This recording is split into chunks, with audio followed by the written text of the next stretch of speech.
This is the Vision 79 podcast, where myself, Mason, and my friend Sander discuss recent developments in our business and personal growth. The name Vision 79 comes from our respective racing numbers. Sanders is 40 and mine is 39, and we have similar ambition to progress in our business and personal growth.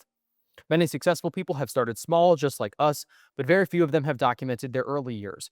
They often say they wish they had, and given we believe in learning lessons from others, we intend to be the first to document our journey from start to finish.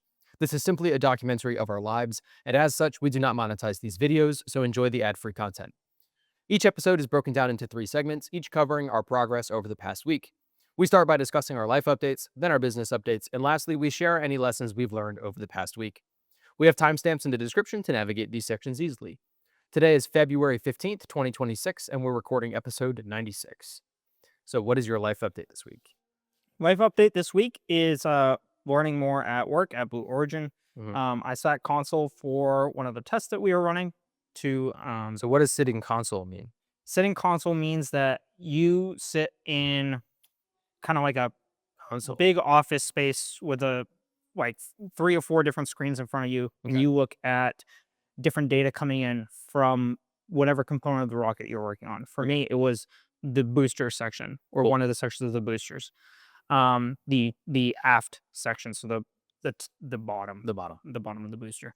Um, Essentially what I was doing was, well, I helped pressurize the hydraulic accumulators, which ensure that if we lose hydraulic pressure from the pumps, that the accumulators will force hydraulic fluid through the system for a certain amount of time while as those accumulators drain down. Got it. But I was filling those accumulators as well as kind of watching along as we actually went through gimbaling the engines and moving them around. Cool. And coordinating with a few other sub teams in order to gather the data that we needed moving forward. So that was one of the things I did this week, as well as building up ground support equipment in order to help facilitate those tests. Mhm. They're helping to find hoses, hoping to find componentry, setting up that componentry, hooking up hoses and lines, powering up different systems, stuff like that. Some of it, the console, majority of it, like hands on the floor, like go and actually like hook Cool. up stuff, power stuff on, whatever. Cool. Yeah. So So that's engaging. It's not just sitting like at a computer doing design stuff. yeah, no, it's yeah, you're moving around quite a bit. Cool. Which is definitely more engaging. Um That's a big and- problem that Northrop folks have here is that a lot of our stuff is built elsewhere. mm, So a lot of what we do here is like research and development type things. There's some like, hands-on stuff, but it's few and far between. It's not very common. And so a lot of times people will start their careers here, get really good at the like development and background section, mm, and they get bored because you're not hands-on. And so then they'll move to a site where you're building things, right? So right. employee fatigue when you're not there with the product, in your case, the rocket, is a big deal. Yeah, yeah. So it's right there. Yeah. I was in a different building because of that. I was in a different building for 2 days. Hmm. Actually, on Cape Canaveral campus, I was at the pad. I was E36. Mhm. So for those 2 days, I didn't end up working out because the building to work out in and all that, the workout stuff is 30 minutes away. So I was like, I'm not gonna drive out to the pad and then drive in the opposite direction from home, go work out, and then drive back. So Yeah. for those 2 days, I skipped. Otherwise, I did pretty good with my gym stuff this week. I went What kind of um, workouts? like super simple stuff, just stuff to get me back in the flow of things. Mhm. Treadmill, core exercises. Um, I did like upper body, chest, and arms, Mhm. as well as legs one day. But like very basic bare bones, somewhere around 45 minutes total Pretty for a workout. Yeah. Just moving easy. Yeah. I mean, if you can do Yeah. that every day, that's great. Yeah, it's Yeah. better than nothing, right? So Absolutely. definitely better than I was. Did that. And then yes, or I'll say Friday night, played some billiards pool with Sammy and one of her friends at POW. That was fun. And then yesterday was Valentine's Day. Mhm. Sammy really wanted to go to Raccoon Island in Miami, and I said that we could go anywhere she wanted to, not anticipating that I'd have to drive 6 hours, but I did say anywhere, so that's on me. Yeah. But it was fun. Did you It's see the fun. raccoons? I saw the raccoons. I fed them. Oh, really? Cute. Yeah. When I went with Grace a year or two ago, we went to Raccoon Island, and there was just a bunch of Hispanic people with their boats blaring music at That maximum volume. also was present, Yeah, but so that was on one side of the island. yeah, There's another smaller beach on the other side, mhm, and so we swooped around and went to that side, yeah. and it was a little bit more chill over there. We kayaked around the entire island, and then Oh, we yeah. we stopped to get out of the boats a couple times, and we saw one raccoon around the rocks, but we couldn't stop to feed him or anything. So Mm. we had a terrible time. But Oh, damn. I'm glad that you guys got to see them. Yeah. I've heard it's really fun when you get the full experience. Yeah, no, it was a ton of fun. So we got to see him and stuff. Um, Cool. Driving in Miami is just always horrible. That was a Yep. horrible experience. Yep. Um, Dude, can you fucking imagine? I can't live down there. No, no, no, no, You're no, not no, even no, close. no, no. Can't Worse, live. worse than that. Worse than that. It's midnight. You're running on 2 hours of sleep. You haven't eaten all day. The Camaro is leaking coolant. Yeah. You don't have anything. You don't even know if you can afford this car. You had to negotiate for 9 hours. Now you have the car and objective survive, get the Camaro to this place. In all that traffic, on the highways with the cement walls. Yeah, Like just the horrible. fucking it's I just hate the being worst. down there. It's just the worst. I fucking despise it. I'm right there with you.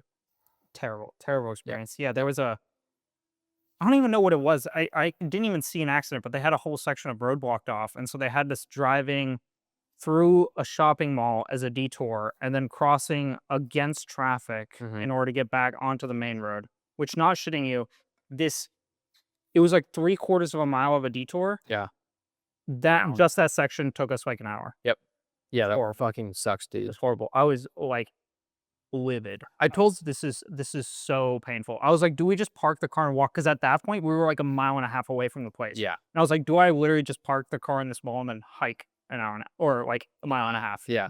Like this is Yeah. so dumb. I told Grace, I was like, "Listen, like, I'm glad that we visited Miami. I'd be down to come back, In like, a helicopter while on I a have disposable income. on a rare occasion, but really, I don't actually wanna come back into Miami until we have the money to do it right, because the right way to do Miami is genuinely show up on a boat, take a helicopter to places you need to go, have a chauffeur so that you can, like, whatever, do coke in the back of the car, whatever you wanna do, play on your laptop, play Xbox, like, if you're in the back of a Rolls Royce, it doesn't matter what type of traffic you're in, right? Yeah.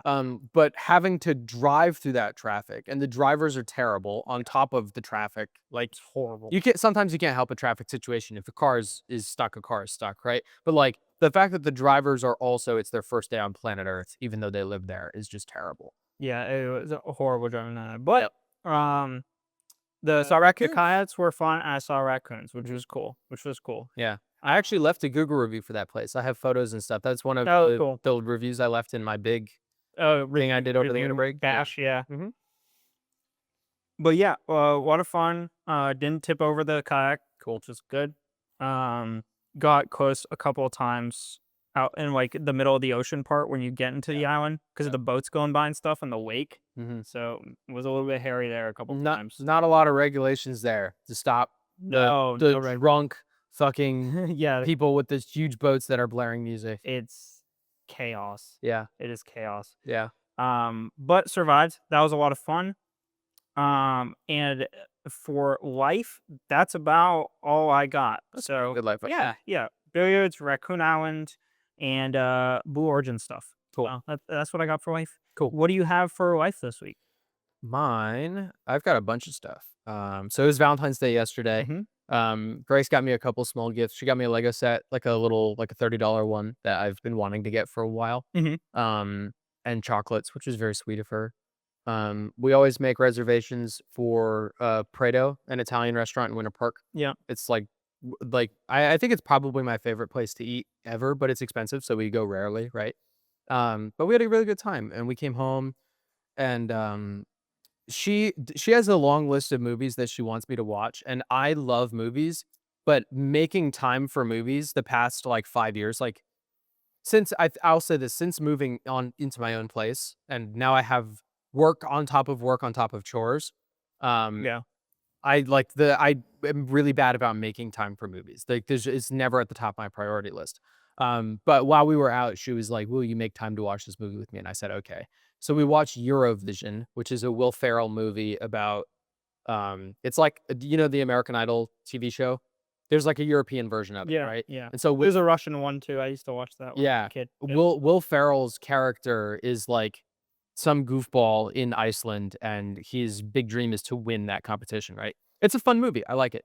I had a good time watching it. Cool. But we were up. I got in bed on time. I've been making a diligent effort to be in bed on time and then wake up at the same time every day. And last night we got to bed on time, and then I went to sleep at like 2 a.m. because we were up late watching the movie. But I was in bed on time. So I had a good Valentine's Day. Good. Usually I don't really care about Valentine's Day. Like it's nice to I take remembered about midweek. yeah. It's nice to take a minute and like enjoy time together, but I do that regularly anyways, and so it's not like a big deal, you know, like Grace and I don't really post about each other on social media. I don't really care what other people think of our relationship. It Mhm. just matters what we do, and we do nice stuff for each other all the time. So Yeah. usually it's not a big deal, but I'll take any excuse to go eat at Prado. So I had a good time. Good. In other news, we got the Camaro fixed. It Was that this week? Oh yeah, it was Yeah. this week. Yeah. It was Wednesday. It was. It was halfway through this week. Yeah. But it was leaking coolant, and so I got a new water pump. Put the new water pump in. Realized the electrical didn't match the old electrical, so you came and helped. Thank you. And then I took diligent photos and I logged all that away in my digital files. And so Cool. now I'm starting the process of going through and renaming all of my historical records. And I also can't figure this out. Actually, maybe you have input on it. I'm trying to figure out the nomenclature that I want to use for these files. This is off topic and not really something that belongs in the podcast. But so I'm stuck between this is my Lexus folder, right? So I have the date in the brackets, right? And I want it to be year, number, month, day, because that way, no matter what file system you have it in, it will always sort by day. Or Yeah. I'm sorry, By by date, right? Yeah. Uh, and so I'm either labeling it date and then the number of the photo in that batch and then the name, or date, name of the batch and then the number in the batch, right? And I can't tell which one I prefer. So this is Lexus 2026, and then this is Lexus 2025 when I did the number between them, right? And so I'm kind of stuck because I'm naming my photos. I'll take 20 photos of the water pump job, right? And then I label it the date and then water pump job photo 1, water pump job photo 2, water pump job photo 3. But what if it's a really big job like the transmission job and I want to rename the photo something in particular, right? That's why when I personally do it, Yeah. I do a document for the service record and I just Yeah. insert the photos into that document. So I have in my maintenance log here, I think this is the one for the Camaro, so it's not going to match the Lexus that we're looking at. But I have the date, the mileage, and then the service description, and then I have a notes column where I do a big write up and I Oh, okay. reference photos. So Got it. I guess a good point. If I do this and I reference the specific photos, I could easily do that. And so I think this is nicer to look at visually because the words are broken up from the date. The problem is if they get too long, then they disappear off the edge here, and then I can't read it as easily, and the name is important. Mine disappear off the edge too. I just use the search function. Like I Yeah. generally remember what I did. And I'll Yeah. just type in like timing belt, and then I'll get my timing belt once, and I'll. Right. Well, and the date is always easy to find too. I Yeah. think what I'm gonna do, and this is a big deal because I have to go through all of the Camaro's historical records, and so I have like 2,000 photos So of these documents that I have to go in and label. And so I think I'm gonna label them this way, where it's date, item, and then the page number.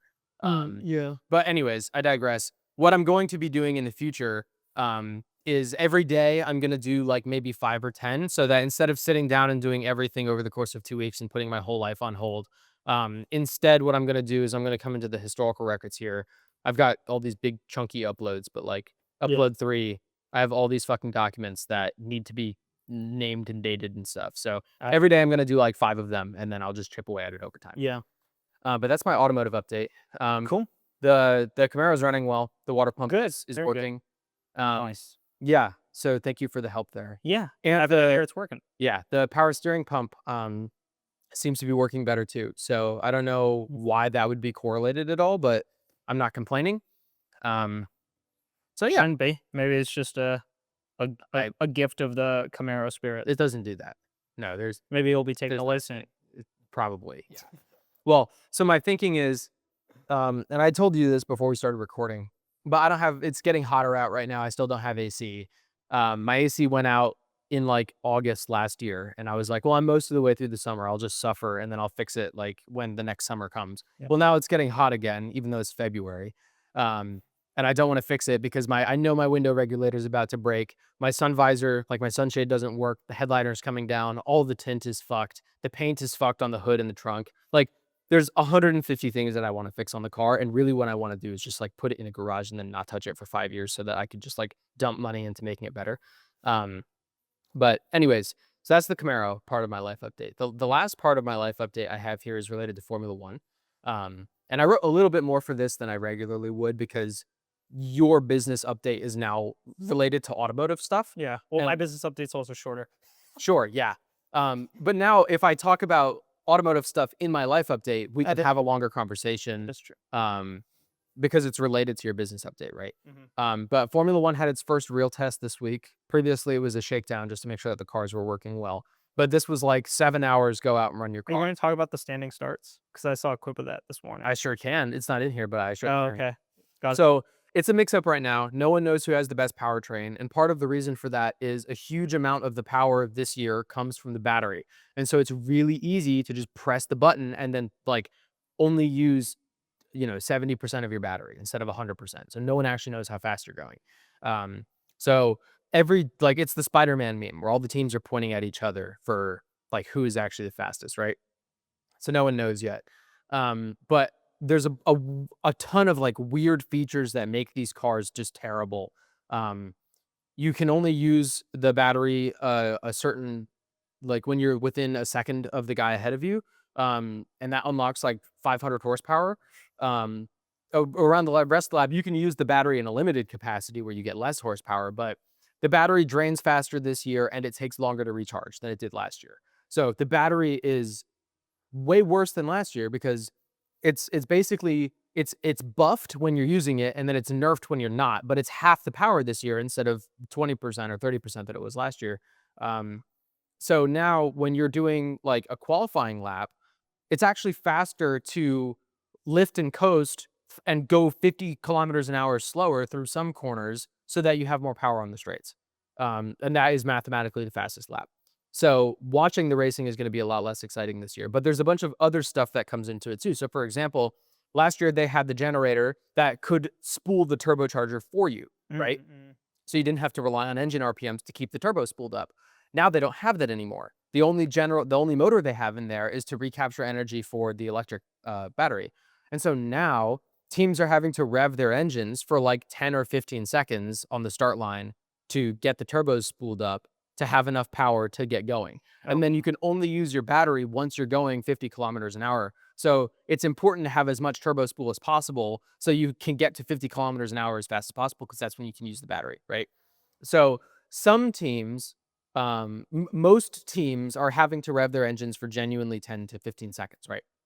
That poses an issue because as the teams are lining up on the starting grid, person in P1 gets there and then is waiting 40 or 50 seconds for everyone else to fill in behind him. So he can start revving his engine as early as he wants. But if you're the last person on the grid, if you're car number 21 and you pull up, the second you're in your grid box, the flag marshal walks across the back of the grid and the lights start counting down, right? So you might only have like 5 seconds before the race starts. And so that presents an issue because then you could have really slow cars.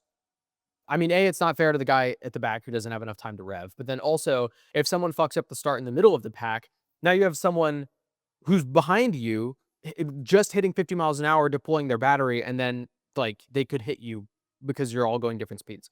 So the teams are lobbying to have the start procedure changed so that the lights take longer to change, which gives everyone more time to spool up their cars, right? Ferrari are opposing this because they brought up this issue a year ago and no one replied to their email. Ferrari was like, this is going to be an issue, everybody, and no one replied. So Ferrari said, okay. And they developed their system such that they don't have to spool their engines for as long. Oh, So now everyone else is squawking about it, calling it a safety issue. Ferrari said, we told you about this a year ago. We fixed it. yeah. Tough. And so now Ferrari might have a competitive advantage coming off. Oh, interesting. Cool. Yeah. Huh. Yeah. So far the regs don't look that great, which sucks because the cars look way better than they did last year. The front wings are a lot smaller. The cars, the wheelbase actually isn't a whole lot smaller, but they look a lot smaller. They look more nimble. The drivers say that they're more nimble and they're more enjoyable to drive. The big hit is just the battery. It's just everything is dependent on the battery now, which really sucks. And so Max Verstappen had a quote, and it goes like this. Someone was asking him about the cars, and he said, "It's not a lot of fun, to be honest. As a driver, the feeling is not very Formula One-like. It feels a bit more like Formula E cars on steroids. But the rules are the same for everyone, so you have to deal with that. And that's also not my problem because I'm all for that. Equal chances, I don't mind that. But as a pure driver, I enjoy driving flat out. And at the moment, you cannot drive like that. There's a lot going on. A lot of what you do as a driver in terms of inputs has a massive effect on the energy side of things. For me, that's just not Formula One.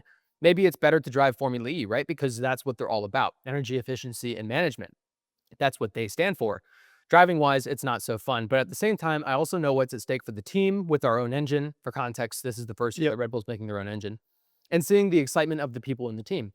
Of course, when I sit in the car, I will always give it my very best. They know that, but the excitement level is not so high. I mean, I like the livery. The livery's great. The car looks great. Honestly, the proportions of the car look good. That's not the problem. It's just everything else that's a bit, for me, anti-racing. Probably people will not be happy with me saying this right now.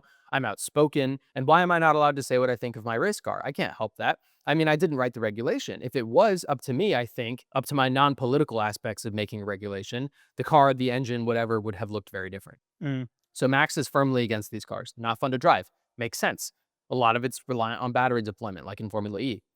And so kicking the year off strong with more Lando Norris hate, Lando was given a quote. They said, "Lando, Max doesn't like these cars. What do you think?" And Lando said, "I had a lot of fun. I really enjoyed it. So yeah, if he wants to retire, he can retire. Formula One changes all the time. Sometimes it's a bit better to drive. Sometimes it's not as good to drive. But yeah, we get paid a stupid amount of money to drive, so you can't really complain at the end of the day. Any driver can go find something else to do, you know? It's not like he has to be here or any driver has to be here." Good boy, Lando. Good boy. He got the call. He folded like a fucking lawn chair at the beach, and he's a bitch. And this is why I hate Lando Norris, right? And I texted you about this earlier in the week with no context, which I shouldn't have done. I should have given you context, right? But the context here and the way that Lando lives his life in a way that I very much don't prefer, right? And I can recognize that. One of the reasons I think I look up to Max Verstappen and associate with him, like I identify with him, right? Is because he's here for the love of the sport and he's here to make the sport better. Like when he joins a team, he's here to solve problems and make the car faster, right? That's what he's here for. And Lando has never really portrayed that to everyone, right? It's always, our car isn't as good as the other teams. Other teams are ahead of us. We just need to do better. It's never, here's what I think we can do to do better. It's always, yeah, I just need a better car. And now that he is winning races and has a championship, and now he's hitting it from the perspective of like, oh, well, I'm just here to have fun. Like, I'm just so fortunate to be here, right? Like he's, you know, he's just here to lick boots. He's not here to actually make the sport better, which is a perfect representation of it doesn't matter. It doesn't matter how much you win in the history books. Some drivers just have a bigger impact on the sport than others, right? Yeah. Like Jackie Stewart was huge for implementing safety regulations in Formula One, right? He won championships, but his biggest impact was in improving the safety of the sport, right? I think it's a balance. I remember a quote from Alonso from last year, and he was like, I think the thing that I respect most about Lando is the way that he connects with a fan base or his fans and the people coming into the sport that really enjoy him as a person, right? That was one of the quotes from Alonso. And so I think it's tough because although I get this, like I really do understand the side of the coin of like, it is incredible to be there. And there are people who would kill to be in the same shoes, right? Sure. But I also very much understand the competitive side where it's like, these need to be race cars, not Formula E cars with an engine in them, right? So I understand both sides of that coin. I think it's tough because although Lando's perspective may not resonate as well with you or I, from the angle of like, you know, oh, you could just retire or you just here to have fun, right? It's tough because I think there's probably a good percentage of people that are getting into sport that do resonate with that. Because you have to think that like, but they're not getting into the sport. They're getting into Lando Norris. That's the thing. That's my problem. Or how is the sport really changing? right? Like, is it becoming entertainment or is it becoming racing, right? And so I think that's one of the tough things is like racing is evolving in a way, and a lot of sports are evolving in a way that distance themselves from like the core fundamentals of what they once were, right? Like you even see that or evolution or lack of evolution, one could say, from the early 2000s up until today in Formula One. Just looking at the cars in general, or even the early 2000 or the 80s until the 2000s, right? Like things do change, right? The sport does change, electronics change things, Yep. right? And so it's kind of like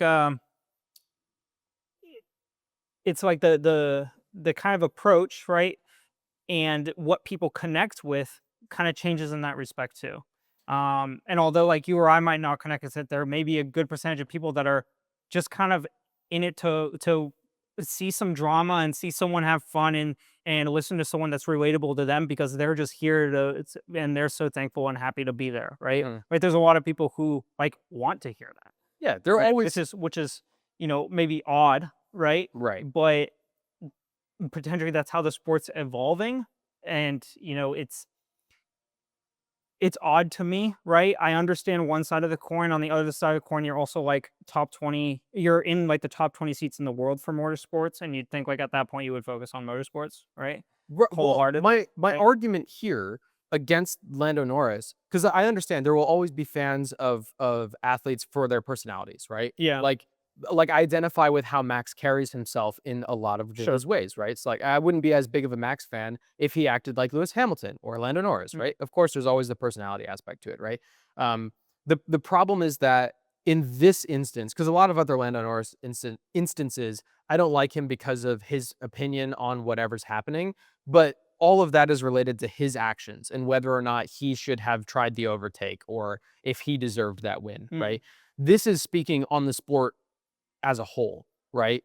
And this is sad to see for me because Formula One has gotten less entertaining over time, right? Yeah. The only, I would say that generally speaking, the 2022 regulations did make passing a little bit easier than the previous generation, because we have to keep in mind that between 2016 with Nico and Lewis and 2021, there was a whole lot of fucking nothing. Whole lot of shit races. And before 2016, there was a whole lot of shit races, right? Like the whole hybrid era has been a complete flop compared to like the Seb Vettel era of V8 engines right before that, right? 2012 was one of the most legendary seasons of all time, right? And so generally speaking, it has gotten a lot worse. And I can't think of any argument for why the changes that have been made are better for the sport as racing or as entertainment. I think a big reason that they did the hybrid powertrains in 2014 is when they updated the regulations, is because at that point, electric vehicles and hybrid vehicles were really big in the commercial space. And all of the cutting edge technology that is created for Formula One trickles down into production cars. So I can understand the argument for, we want to start making hybrid cars. We're going to funnel all our R&D money into Formula One, and then that will trickle down into our hybrid cars for the road, right? I can understand that. But at a certain point, you've got to call it and say, okay, we have 100% sustainable fuels. We've done the hybrid thing. You have your hybrid cars. Ford's canceling the Ford Lightning or whatever. People are canceling their electric cars. World's moving away from this, right? We've all tried the electric car thing. It's not working out. We have sustainable fuels, which means that we can dump as much fuel into a V12 as we want, and it's not going to impact the environment.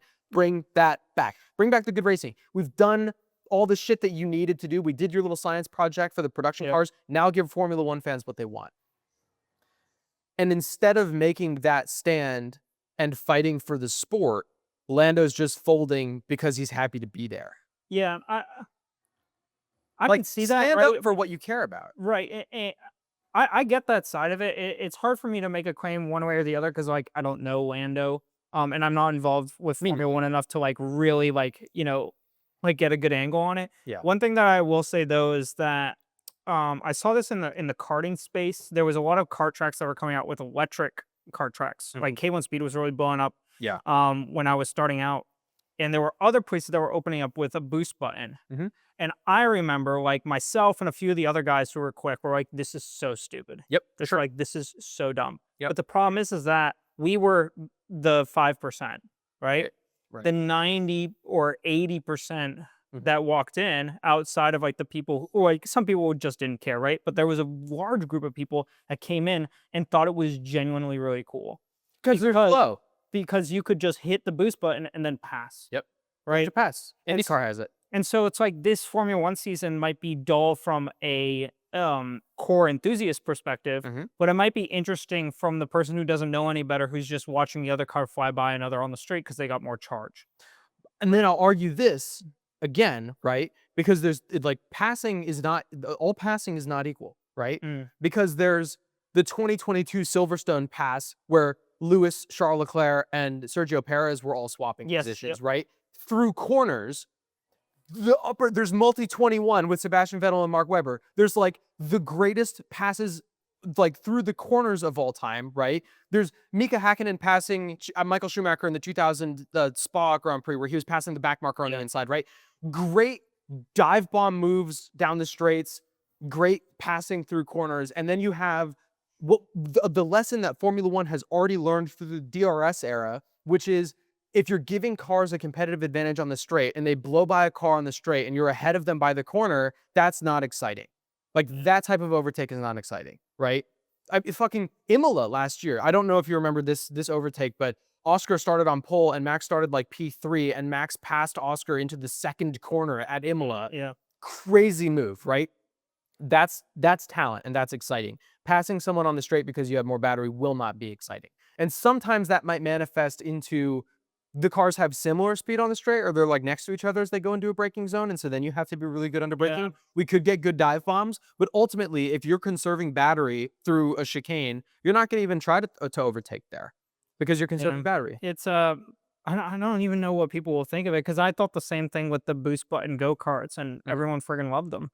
Not everyone obviously, but a majority of people. It's hard for me to say. I mean, personally, nothing will be as interesting as like fully natural aspirated cars with less aero and more power. Like that's just fundamentally Why? Because it's harder to drive and it's more impressive talent and skill, and it's easier to make mistakes, which therefore gives more opportunities to capitalize on opponents, which makes the racing more entertaining, which makes it more engaging, which sharpens your racecraft more. Right? Yep. It's I just think that's that equation. The more you stray towards less power, or I'm just gonna say like weird power. Yeah. Like right. The more you stray towards that, and the more aero you introduce, it's just like the more cars stray away from like the core fundamentals of what I perceive as what racing should be. Yeah. You know, I want to know when someone's making an overtake, right? That they're doing it out of pure skill, not just because they had an extra 20 horsepower from the battery. Right. exactly. Or more. This year, the boost button gives you 470 horsepower when you hit the boost button. With the boost button, you get a full Ferrari F40 it's extra. ridiculous. Do you have any info about the starts? Because I watched a start. I talked about. No. Like let me be explain a little bit more detail. I saw a video where like 3 or 4 of the cars like completely stalled out on the start. Was that because of that turbo boost thing? So those are the Or are they just harder to start off the line? Those were the practice starts Yeah. from day 3 of testing, right? Okay. Generally speaking, the way people do practice starts in Formula One at the end of a day of testing or at the end of a practice session is they all line up and then one guy goes and then a second later the next guy goes and then a second later the next guy goes. So it looks pretty uniform, right? They don't all go at the same time, but they leave like a 2 or 3 second gap. And the big deal here is that everyone got on the grid and then it took like 3 minutes for everybody to go, right? And so people were trying to figure out why it was taking so long. Some cars, they needed a long time to spool the engine up, right? And then other people did genuinely stall the car. And that's because these cars are a little bit harder to start, like to get moving than previous year cars. And so on the one hand, they're a little bit more difficult to do. So you can stall them out. And then on the other hand, you have to get the RPMs up super high. So it takes longer to spool. Yeah. It was also a testing day. So like teams could have easily been in the radio of the driver saying like, wait another 10 seconds. We've got to get the sensor working. Generally speaking, there's some concern about shitty drivers like Lando Norris fucking it up on the start and stalling it out because he does that in the easier cars to get started. But the big talking point now is if I'm spooling my engine, right? Or like, okay, here's a really great example. I do my formation lap, right? and the car is a little hotter than we intended it to be because it's 3 degrees hotter today than we thought it was, and our cooling package for this weekend isn't great. That means instead of getting, I'm starting in the middle of the pack, right? So the car's a little hotter getting to the start line than I thought. And it's taking longer for the guys at the back to get around because Lance Stroll is fucking around back there, right? So instead of having my standard 10-second spool time, the engine will overheat. So now I only have 6 seconds of spool time. And so I spool up to the 6 seconds. My turbo isn't running as fast as everyone else's is because they have better cooling. And so now when I start, I could stall the car, but assuming I don't stall the car, I'm still going to have a way, way, way slower start than the guys around me because of my cooling, right? Yeah. Yeah, that's a fair point. And so that's the concern. And so even if they change the start procedure to give more time to spool the engines up, you still will be limited if your car's running hot, right? Yeah, it's interesting.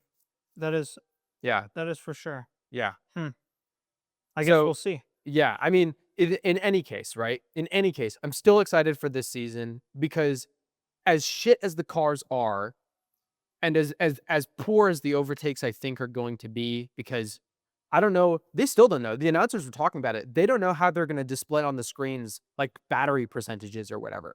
So like in Formula E, you can see like a little bar that shows how much energy each car has, right? So it's easy to follow. And for Formula E, that's great. The announcers don't know what they're going to be doing for Formula One. So we might just see an overtake on track and not know if it's due to battery or not. We might have no idea. They don't know. But no matter what, you can't to have enough battery to pass someone, you have to have been a good enough driver to know when to let off the throttle to recharge the battery, right? The overtakes are probably just going to be blowing by people with less battery on the straight. It's probably just going to be the way it is. But to have enough battery to blow by them on the straight, I mean, A, you still have to have a good exit from the corner. And then B, you have to have enough battery charged up. So we're still going to see driver skill in the high capacity managing everything, right? Because you have the active arrow, which is a manual button that drivers have to press that open the front and rear wing. You can do that anywhere around the lap. Actually, I think you can only do it on the straights. I can't remember. You have the regular battery deployment that you can use throughout the lap like usual. And then you have the boost button when you're less than a second behind someone, right? So you're still going to see driver strategy in play, right? And Max Verstappen is a perfect example of this because day one in testing, everyone showed up, everyone's driving, and the second Max gets on the track, he's driving different, right? He's doing double downshifts. And so instead of going like 7, 6, 5, 4, 3, 2, right? He's going 7, 6, 5, 4, 3, 2. And then mid-corner, he's downshifting to first gear, getting the RPMs really high, which makes the rear super unstable when you're mid-corner, but he can handle it because he's Max Verstappen. And then he jets out of the corner. And so he was having higher top speeds on the straights by like a significant margin because he was able to charge the battery more because whatever Red Bull powertrains have done with their powertrain to be more durable to handle those higher RPMs and those more aggressive downshifts going into the corner, they're able to recharge their battery more. And so he's able to deploy more battery on the straights. Other teams were seen trying this, and when they did, they locked the fronts a lot. And so other drivers are not able to do this similar type of driving style, partly because it's rumored Max Verstappen probably spent all winter in the simulator learning how to drive this new era of car, right? And a lot of other drivers probably didn't. Red Bull listens to Max like the gospel. And so they probably identified, hey, Max, we can get more power out of the car if you could do this weird downshift thing. Do you think you can do it? And he was like, let's try it. And so then they worked it out over the winter. Other teams probably showed up on day one with their cars not optimized for that, saw Max doing it, and the teams were like, will you give this a try? And then they tried it and they couldn't handle it because the car's not built for it, right? So like, even with the terrible cars, I still get to see the greatest driver to ever do their thing. And that I'm excited for, no matter what. True that. What is really concerning to me, like from a personal perspective, is if Max leaves the sport and this is what we're left with, I don't know how much interest I have in it anymore, you know? True. I'm not like Max Lewis and Alonso have all talked about how they don't really like these regs and they could leave. And if those three guys leave, I mean, Who's left? Oscar Piastri I like, Charles Leclerc I like. I would watch, honestly, just to watch Lando Norris lose. I really love Kimi Antonelli. I would love to see Kimi. Yeah, Kimmy's. But honestly, like, I will watch the sport no matter what because it's the same reason that I'm still a Star Wars fan and still a Lego Star Wars fan. Like, I love what I watched growing up, and I hope that they can get back to that someday. So I will continue watching. but it's sad to think about. And so I'm just gonna enjoy what I have for the moment because I still get to watch Max Verstappen race, and I'm very grateful to live in a time where Max is driving. So Right. that's Yeah. my life update. Oh, Alright. actually, hang on. I have a comparison to the Super Bowl halftime show because people are pissed about Bad Bunny, right? Because none of his stuff is in English, right? And Grace and I were having a conversation about this the other day because I was like, from my perspective, terrible pick for the Super Bowl halftime show, right? Yeah. A lot of the audience from football does not associate with his kind of music, right? Terrible pick from the NFL. You shouldn't rag on Bad Bunny for doing his entire set in Spanish. It's his music. He's just doing his music. Yeah, Right. he's got political statements. That's who he is, right? Don't hate the player, hit the game, right? You should be upset with the NFL for making that call. Similarly, I'm not upset with Red Bull for making their car that does the battery shit. I'm upset with the FIA and Formula One for Yeah, making these of course. regulations, right? And so there's an important discrepancy there that I'm seeing a lot of people not talk about with football. And it's good to see from the Formula One community, people are upset with the FIA and Formula One regulations more than the teams. And what I'm seeing with a lot of people in the football community is they're upset like at each other, and it's just silly. Um, Yeah. so I wanted to draw that comparison real quick. Fair But enough. that's my life update. Very cool. What is your business update this week? So for business this week, I'm coordinating with the same guy who brought me to the AMCM Porsche Cup of America Autocross. Cool. Asking him about Sebring this weekend. Last I heard, he wasn't sure if he was going or not. So I'm trying to get in contact with him today, Cool. and confirm that or deny that to see if I can come on to Sebring When is that? this coming weekend. Okay, gotcha. So he said he would like know more clearly about a week out. So Okay. that's why I'm Coming up. reaching out.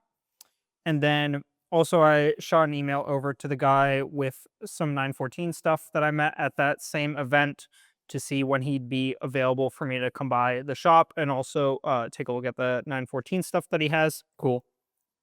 So you're gonna look at it first before figuring out logistics. Like, is it even worth it before figuring out where to keep it? For sure. Yeah, Gotcha. yeah. Just to kind of see what he's got. For perspective, I'll run through it real quick, but he's got a bunch of chassis, motors, transmissions, doors, hoods, Right. other random parts, stuff applicable to my car, and then stuff applicable to other variants of my car. So potentially a keep what you want, sell what you don't Right. kind of situation, but also don't want a basket case. Yeah. Would want to make sure that I can get my money back out of it. Right. If I were to go through that effort, and also want to see the condition of the stuff at the very least Yeah. before I think any more about it. But additionally to that, researching different events in Florida and Georgia that are historic vintage racing oriented. Mm-hmm. Found HSR as well as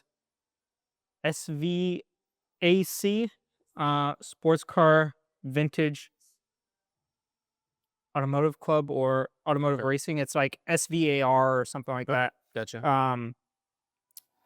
They have some events in Florida and Georgia as well as other places in the US, but I'm trying to go to more of those events. Mm-hmm.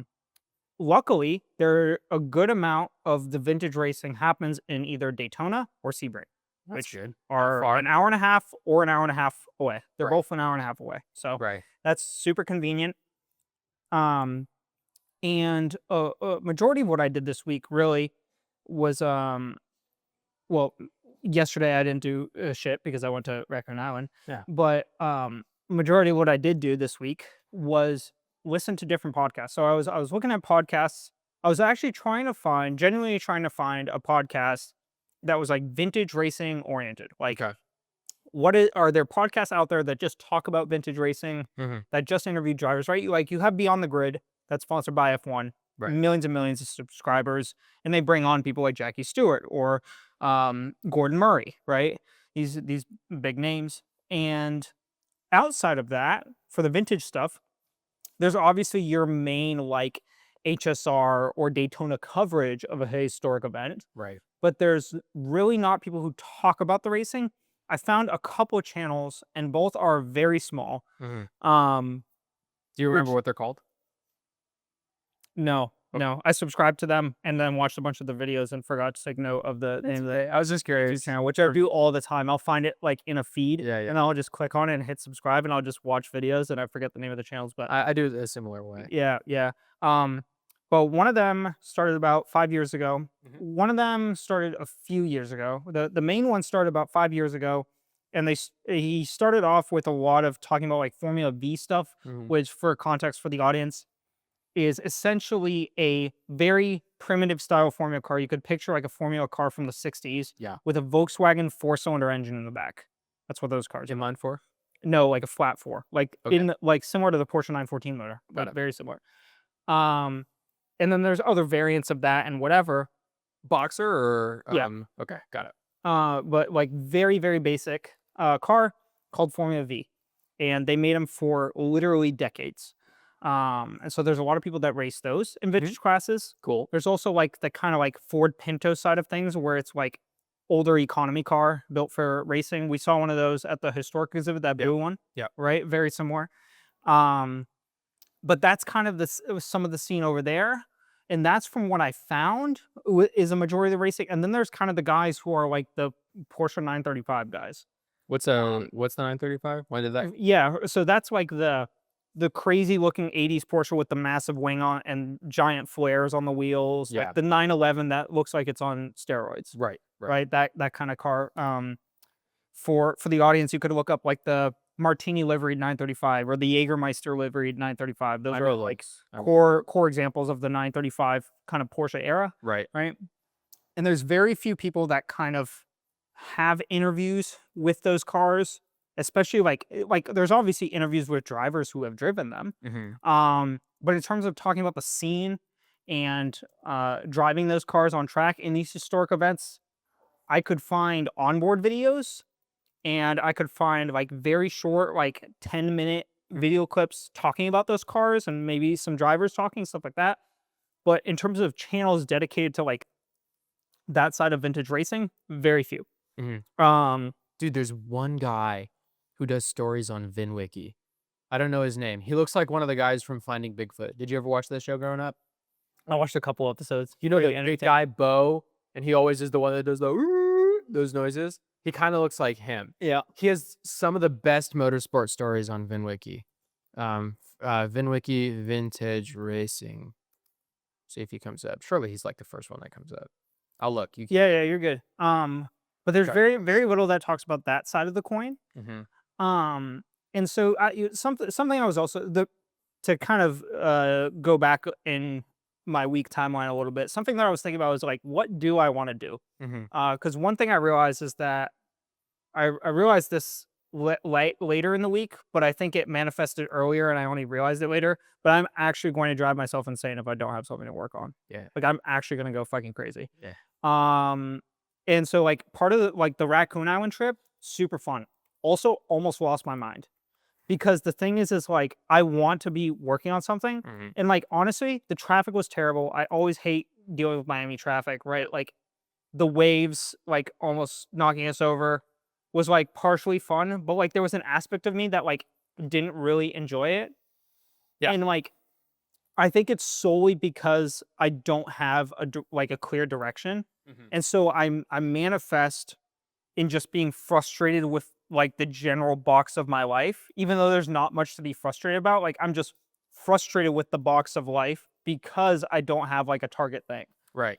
I find it easier to do vacations when I know that I'm making like remember when I went to Wisconsin and you and I were baking and like I went balls to the wall for like 5 days so that I could take a 3-day trip to Wisconsin and not like kill myself.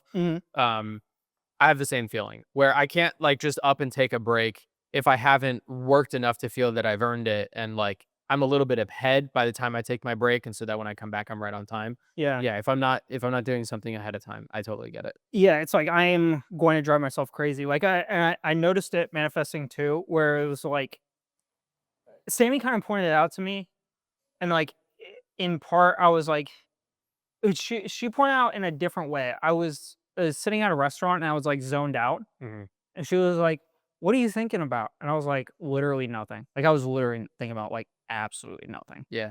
And she was like, "You're not thinking about anything?" And I was like, "No." And I was like, "This is," and in my own head, I was like, "This is really weird. Yeah. Like, this is really strange." And like, then it started to like manifest in like odd places where I was like, why do we pay taxes? Like all these politicians are like eating children and having sex with minors. And it was like just Bro, anger in my brain. we You know threw what I we mean? threw tea in the harbor over like a 2% I know. response. That's literally what I was thinking about this week. Yeah. And I was like, then I started manifesting like the frustration with the box of my life started manifesting in like my anger towards the outside world. And I was like, and at that point I realized I was like, I need something to do. Cause like I will actually go clinically insane and storm the Capitol if I don't find something to do. You're gonna Unabomber. Yeah. Yeah, yeah. And so I was like, I need something to do because otherwise I'm just gonna fly straight off the rails. And so like at that point I was like, okay, like I gotta figure out something to do because I'm just gonna go crazy. Yeah. Um and so kind of what the box I found myself in was I don't have a real desire or passion to like go into the latest and greatest edge of Formula One style cars.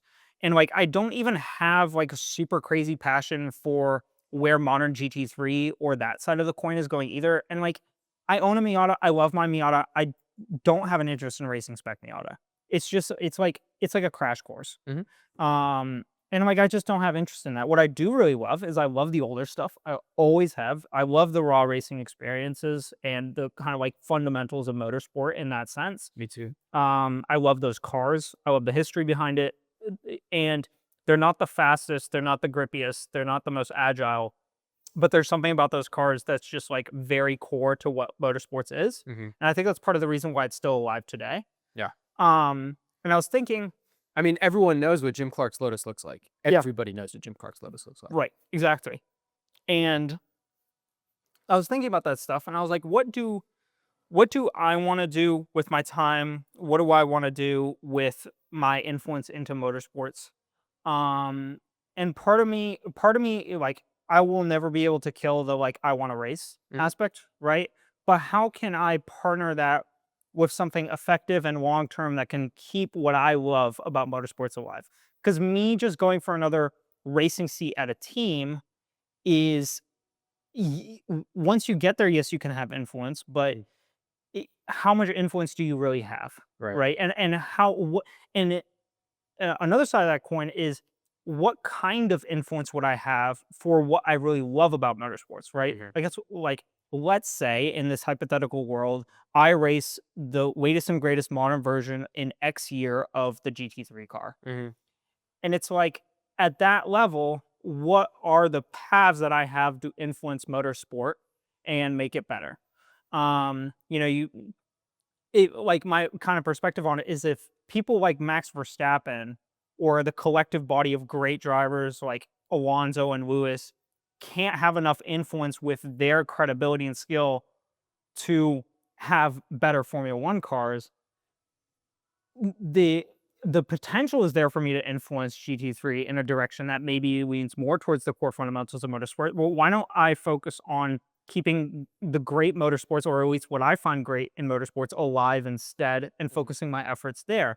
Because I genuinely think that, or genuinely believe that there is enough people out there who love core fundamentals of motorsports and would like to see that continued. Mm-hmm.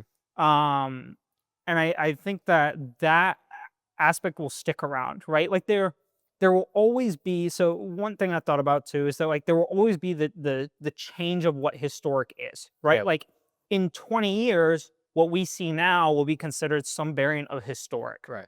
right? And a lot of the kids today growing up into motorsports idealize like the early 2000s race cars. And so do I. I think they're awesome, right?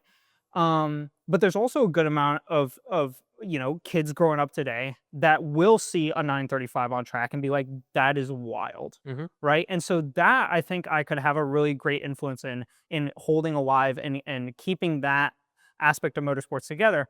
And a lot of the people that race those cars are older. Yeah. And they're looking for people because they really care about the cars. That's why they spend millions of dollars, quite literally, to keep these 935s at the track and racing with groups like the HSR. Right.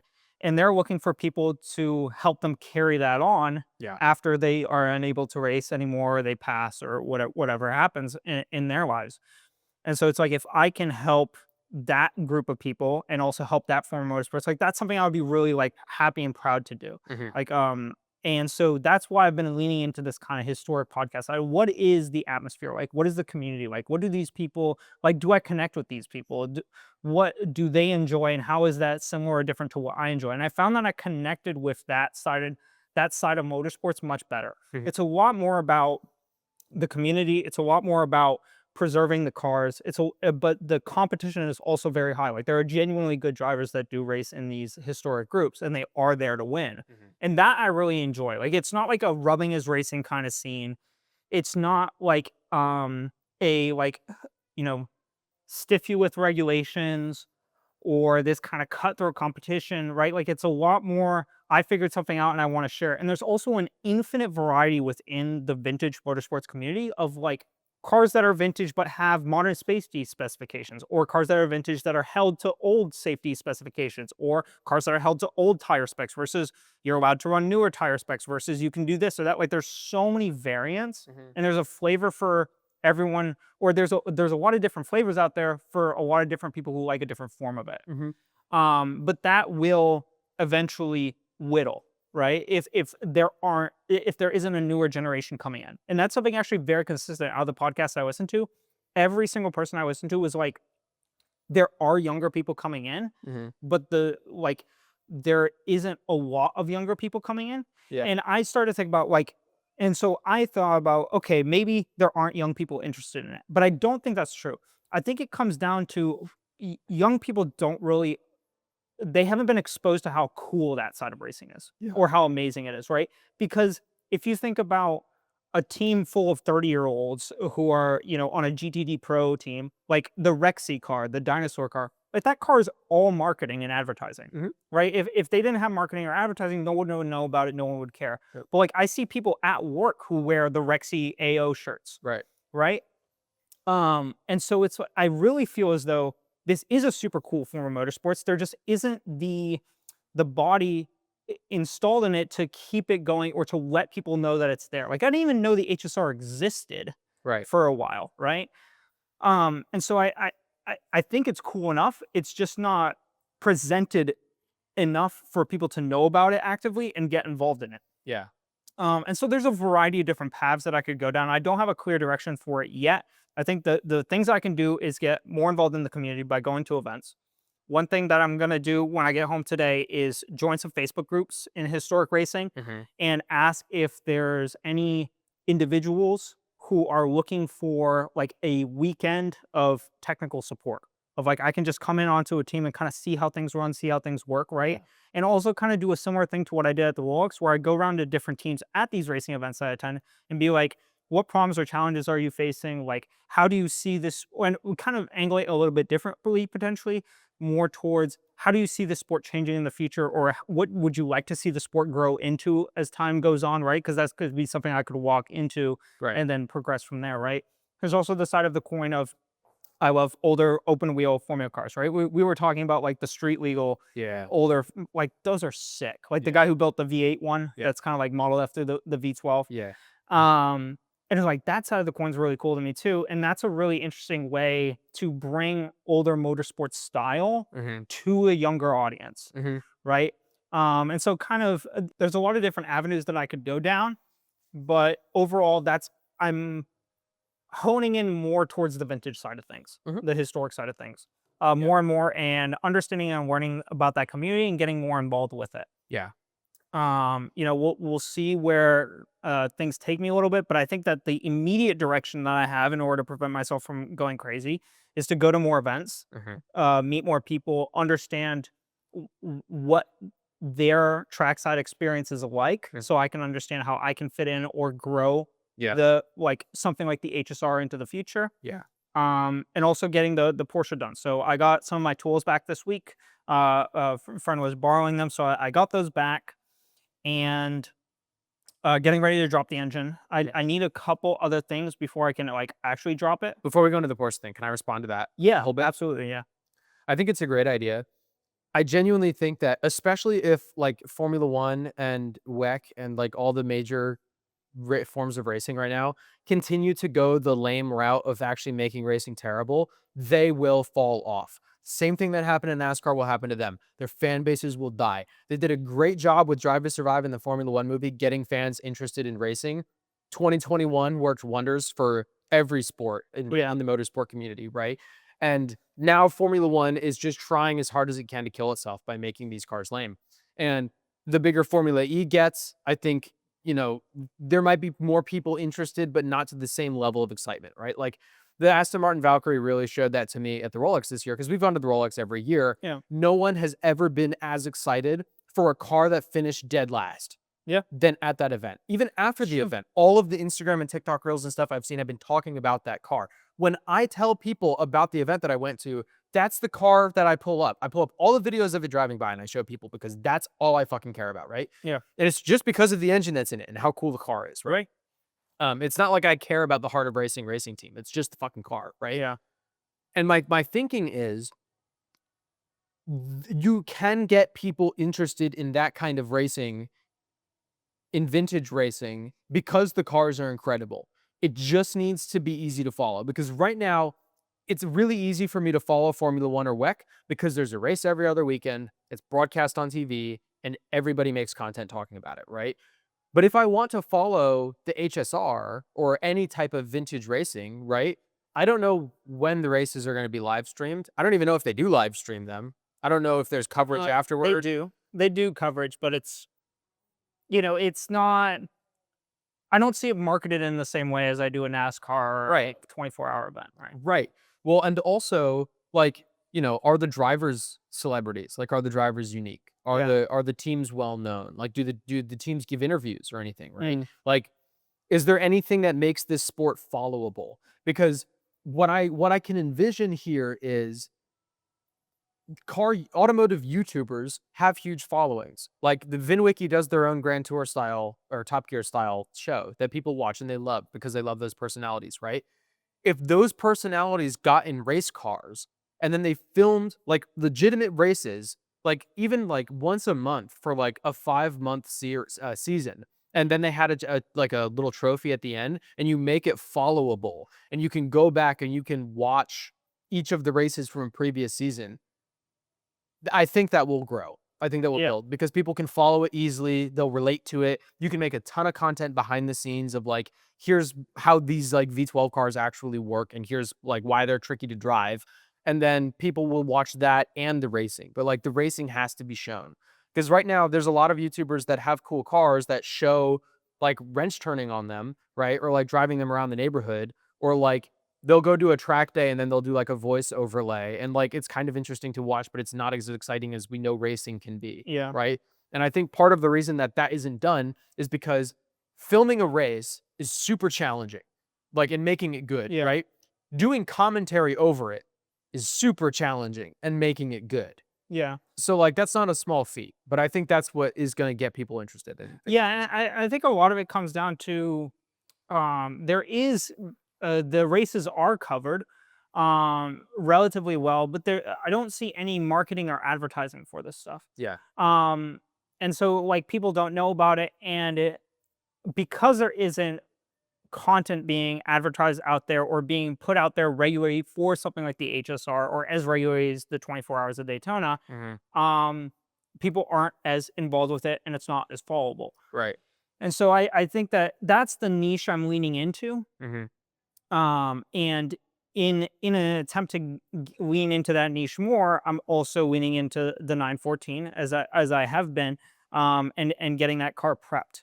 One thing that I did learn or realize that I didn't mention, but I realized at the autocross event, the MSF2 certification for coaching, I realized that I'm probably going to be stuck coaching people that are like fresh, like fresh, never been to an event before, like are just looking for what's my general breaking point? How do I not crash? Right. Right.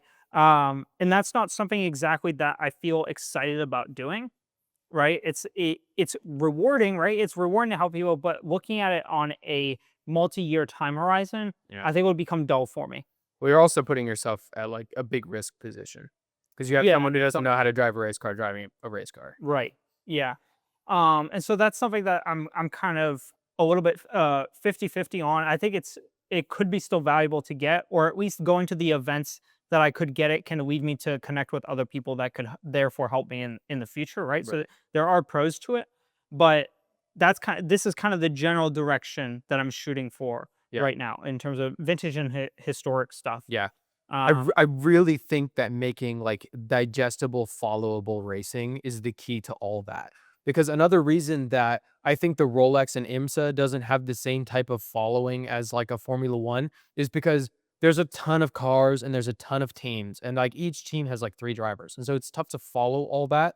And with the historic racing, I like going to the Rolex because I like to see the historics. I liked going to the HSR this year because I got to see cool cars running, but like I don't know any of those guys. I don't know if this is the only race they're doing this year. I don't even know if they win a trophy. Like yeah, I don't like they might just be out there for the love of the game, which is great, but I'm not going to watch YouTube videos on that, right? But if I knew that Sanders' YouTube channel and like 2 or 3 other guys who have their YouTube channels are racing their Porsches 5 times this year, and I get to see them do their own prep and work on the cars, and then I get to see the whole race covered, like with helmet cams, with cams on the cars, with like a person on the sideline at like 1 or 2 spots on the track covering it, and then like live commentary, even if it's edited like a Mr. Beast video after the fact, like just watching that race and then watching the people between races is why I watch Formula One, honestly. And I would love to watch if there was a racing series like that, even if it was like a VinWiki style like YouTube video, but it was cars I cared about and people who I can relate to on a personal level competing in 10-lap races like 3 times a year. Like people do fantasy football teams and people will record videos of their fantasy football teams. Like yeah, there are people who are fans of fantasy football teams, let alone actual football teams, because they just love watching those personalities compete with one another. yeah, Even if the personality, like, even if at the end of the season, like, you don't even win anything. For a great example, the Lego Star Wars guys who I watch, right? They cover Lego Star Wars content, obviously. Recently, they've been doing draft style videos, and so it's like the topic of the draft is like one of the ones they did recently is like the top sets that I regret buying, right? And so it's like here's my 2 least favorite sets that I bought that I regret buying, right? Now they're having their community vote who won the draft, who had a better pick, right? And then the loser at the end of the year is going to have some kind of punishment, and the winner has a trophy, right? It's just fucking Lego Star Wars, right? But it's getting crazy engagement in their Discord because people love to see personalities that they like compete with one another, and they like to follow it every step of the way. yeah. They like to feel involved with it too, like they're part of the game. Exactly. And so that's kind of the side of the coin I'm leaning into. There's so many different opportunities or routes to go with this. I think I'd be really happy having a meaningful impact in the vintage and historic racing community in order to keep that alive. And I was thinking a little bit about like, okay, eventually like the 30s and 40s cars died out. Like the only time you see them is at like the Goodwood Festival of Speed and you see like 2, Yeah. right? And it's like, well, how are like the 70s and 80s cars different from that in 30 years, There's 40 a lot years, more of them. right? Well, there's a lot more of them, A, but B, that was like the edge of true mechanical cars that were right, like really working towards their peak. Like there's a lot of really neat stuff that happened in that time. And there was cool stuff that happened in the 30s as well. A lot of really interesting innovations. I mean, we see that at the Reds Institute. But those cars, I believe, fundamentally can have a much more sound place in history as well as push forward into time too. Right. Like those cars don't become outdated in the same way. Well, Especially since if I could finish, yeah, put a bow on it. yeah. If stuff becomes more and more digitized Mhm. and electrified, the cars of the future, I don't believe, will reflect racing as well. And so this kind of era that we have now and looking back a little bit will kind of be that more golden era of racing, Right. and therefore may have a little bit more stickiness coming into the future. Right. Yeah, I think that you make a great point. The 30s cars. What's your favorite race car from the 1930s? I have no idea. What were the 40s? I really like the Bentley from like the early 1920s. Which ones? What's the model? I don't remember the model. What about the 50s? There's a lot of great cars from the 50s. Can you think of any car cooler from even the 60s than those cars in the 30s and 40s. Oh yeah, for sure. I can think of 15, right? Yeah. Can you think of a car that's cooler in the 80s than in the 60s? Yeah. Can you think of a car that's cooler that was made in the last 24 months? No. Right. Yeah. It's getting worse, and it's going to keep getting Stinger. worse. But here's my thinking. Which isn't old. Here's my thinking, right? Yeah. Because like at the end of the day, there were only so many cars, only so many race cars and production cars made in the 60s through the 80s, right? Yeah. Like what you and I consider vintage racing from when we grew up, right? Like 60s to 80s is generally around there. Maybe not so much the 80s. Like I think a mid 80s car isn't really vintage, but yeah, I digress. There's only so many made. They don't make parts for them anymore. Mhm. Eventually those cars will be like sequestered to museums just because like they cannot be fixed anymore, right? Like there's just Yeah. not the parts available, right? The problem is once that happens, like with the 1930s and 40s cars, that's it. They're done. No more, right? Yeah. And there's no one doing anything new with the spirit of those cars, right? Yeah. But when we went to the Rolex this year, there was a Ford GT model that we thought was an original Ford Yes. GT or something like that, but it was made from a company that builds replica cars using the same manufacturing styles as back in the day, Right. right? And so for all intents and purposes, it's a 2025 1965 Ford GT, Right. which is so dope. Yeah. I would love, I really think that a key into this is if you start a racing series with genuine cars from the 1960s and 70s, there will be enough interest, like a followable series of like the first season is 2027. There was 5 drivers and 5 cars. Sander won the 5 race series, right? And the next season is going to be 7 races with 10 people, and then it grows. Yeah. And it's followable, and it's there's a cool trophy or whatever, right? And like the media is well done, right? Yeah. Eventually, I think you get to the point where you can open up the regulations to, hey, we don't have to use cars from the 1960s. We can build our own cars, but it has to be with the spirit of the 1960s. Yeah. Like that Ford GT that we saw from the AMC or the Rolex. Absolutely. And that's something that I toured with as well. Also thinking about the idea of kind of a communal racing project Mhm. where the car is in the spirit of the 60s, but you bring together different people to all work on it together. Yeah. Right. And What's so a race team? right, a race team. Right. But kind of doing it really well documented, put out there so you can follow it. Right. Right. And kind of bringing a community together around these cars that are in the spirit of the 60s, 70s, or 80s, whatever you do, but built from the ground up, not true originals that were built then. Right. And so that's the direction I'm leaning into. That's what I love in motorsports. That's Yeah. what I love about it, and so that's how I want to lean and go into it. But that is my business update for this week. Yeah, that's close to the stuff that Stanceworks does with their Ferrari. Yeah. Because they film the build and then they film the race, but the race that they show is from the back end. It's like the way that I view the race working on the car and driving the car, right? Mhm. And I think what people really get connected to is watching the race from a commentator perspective, right? That's what draws people in. And that's what just doesn't exist. Like even karting races that are done right now, it's like they're filmed on a potato and there's 65 carts on the track. It's impossible to tell who is who, right? Well, not impossible, but like for a layman, it's difficult, right? But if I'm scrolling through YouTube and I see like, race 2 of the Sander series, like Formula Sander race, Yeah. right? And it's like Sander in the blue car versus Mason in the red car, right? Right. It's just like us in like pick a cart. Like we can have the same series that changes car every year, like Formula One. The first series can be in like, like 2-stroke single speed carts, right? And then the next season can be in like the Formula Mazda style cars. And then the next season can be in like the 1960 style car. Like something that is followable year to year, I think will get, because at the end of the day, you need money to make it happen, right? Right. Like renting a track and renting camera equipment to film it and paying editors. Yeah. It costs a lot of money. Racing isn't cheap. It's never cheap. It's even Right. less cheap if you want to film it, right? But you have to get people engaged and watching regularly and passionate enough to throw money at it. But I think you made a really great point when talking about how older people want younger people to get more interested in it and like they want to pass it down, right? Yeah. Dude, I can't tell you how many times when I lived with my parents, my dad would spend his evenings on like our like shitty desktop computer just watching videos of Jag E-types racing. Yeah. No commentary. Yeah. Sometimes no audio. He would just watch it, doesn't know what race it is, doesn't know what year it's from. He just liked watching the cars race, right?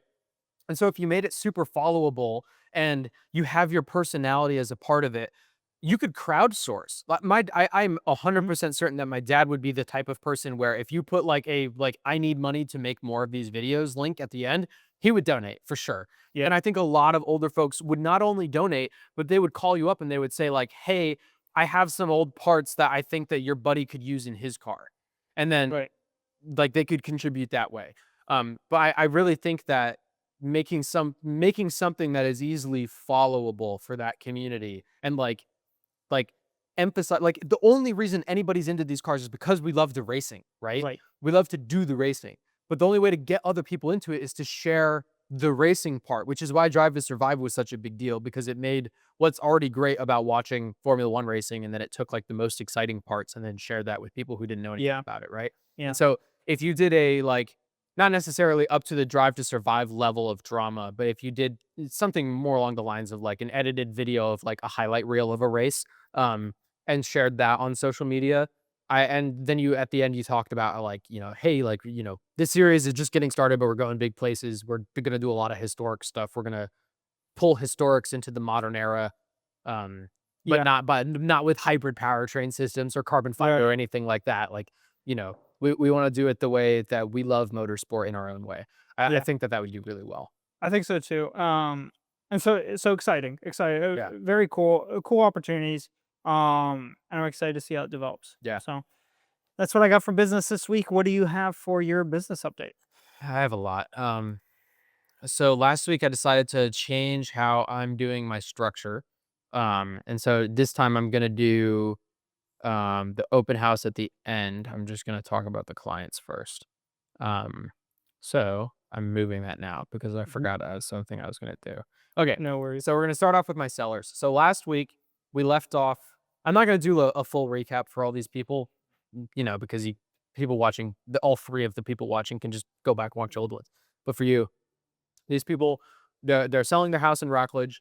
Um, I really don't think that the house it's not in great shape. It needs a lot of work. There's houses that are move-in ready that are selling in the low 300s, right? Like 305 to 320 range. And so with how much work this house needs, I don't think it's going to get anywhere near that. But Grace and I found a bunch of investors. We were getting offers in the low 200s, mid 200s. And eventually we found someone who offered in the high 200s, which is a great deal for this house. And so we took it to the sellers and we worked a few things out and managed to generate another offer for 280. So now we have two offers for 280 that we brought to the sellers, and like we just have not heard anything back from them.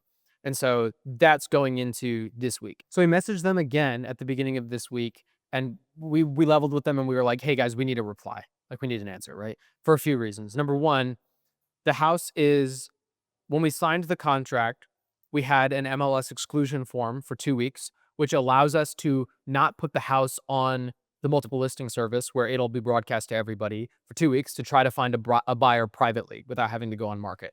That's the best condition to find an investor because investors don't want a lot of competition because they want to get a good deal because they make money on the spread, buy low, sell high, right? Um, but that 14 days expired, so we had to go on the MLS. And so I got clever and I listed it as coming soon, which means it doesn't go on Zillow and Redfin and everything like that. Real estate agents can find it if they filter for it, but it's not going to pop up in all your searches, right? It's not super easy to find. So technically we're on market, but like not really, right? And you can be in that state for 21 days. And at this point, we're a significant chunk into that 21 days. And so I text these people because I'm like, hey, I need an answer. If we're not going to do 280, that's really close to the list price that we have. If you're not happy with that, we need to talk because that means we need to change the list price for when we actually go on market. I need to get professional photos done. We have to list it at a price that you're willing to accept because we got you an offer really close to the listing price right now. We are listing it for 290. We got you an offer for 280. If that's not good enough for you, okay, but I need to know. And so we texted them and we were like, hey, what's going on? No reply. And then I got a phone call and I was like, A, these people never call me. I always call them and they answer my call. They don't always answer, but they're never the one to call me. And so I pick up and I'm like, hey, how you doing? And they're like, good, we've had a crazy weekend. They had family in the hospital and now the family's out of the Uh, hospital. And so they had a lot going on. They've been really busy. It got cold the week before, so they had to help with their grandkids and like a bunch of other things. They had a lot of stuff going on. Um, but they said, listen, I thought about it. Um, you know, I I realized that the title costs I'm just gonna have to pay like no matter what.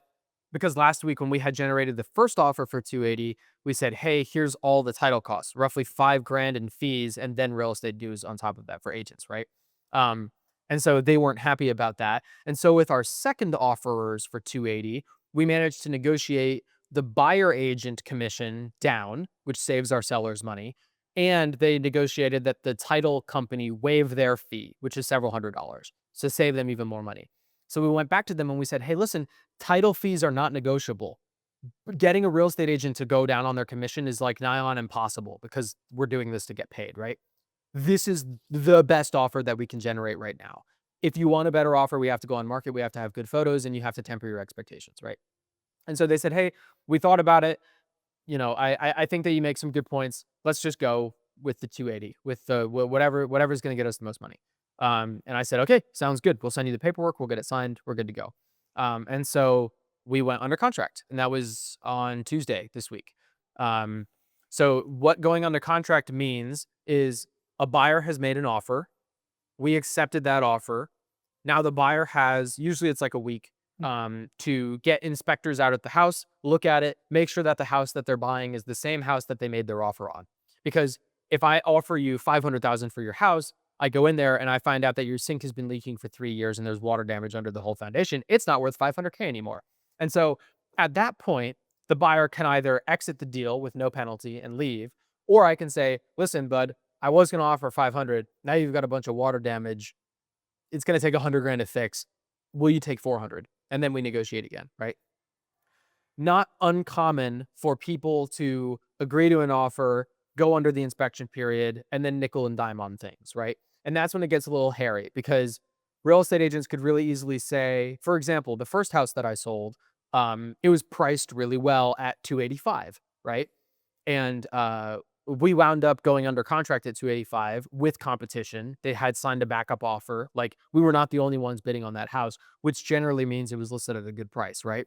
And so then the inspection happened. It came back, and our buyer saw, oh, there's like a chip in the door jamb. The paint is peeling up in some places. The roof is missing a shingle. Like this place is a lemon.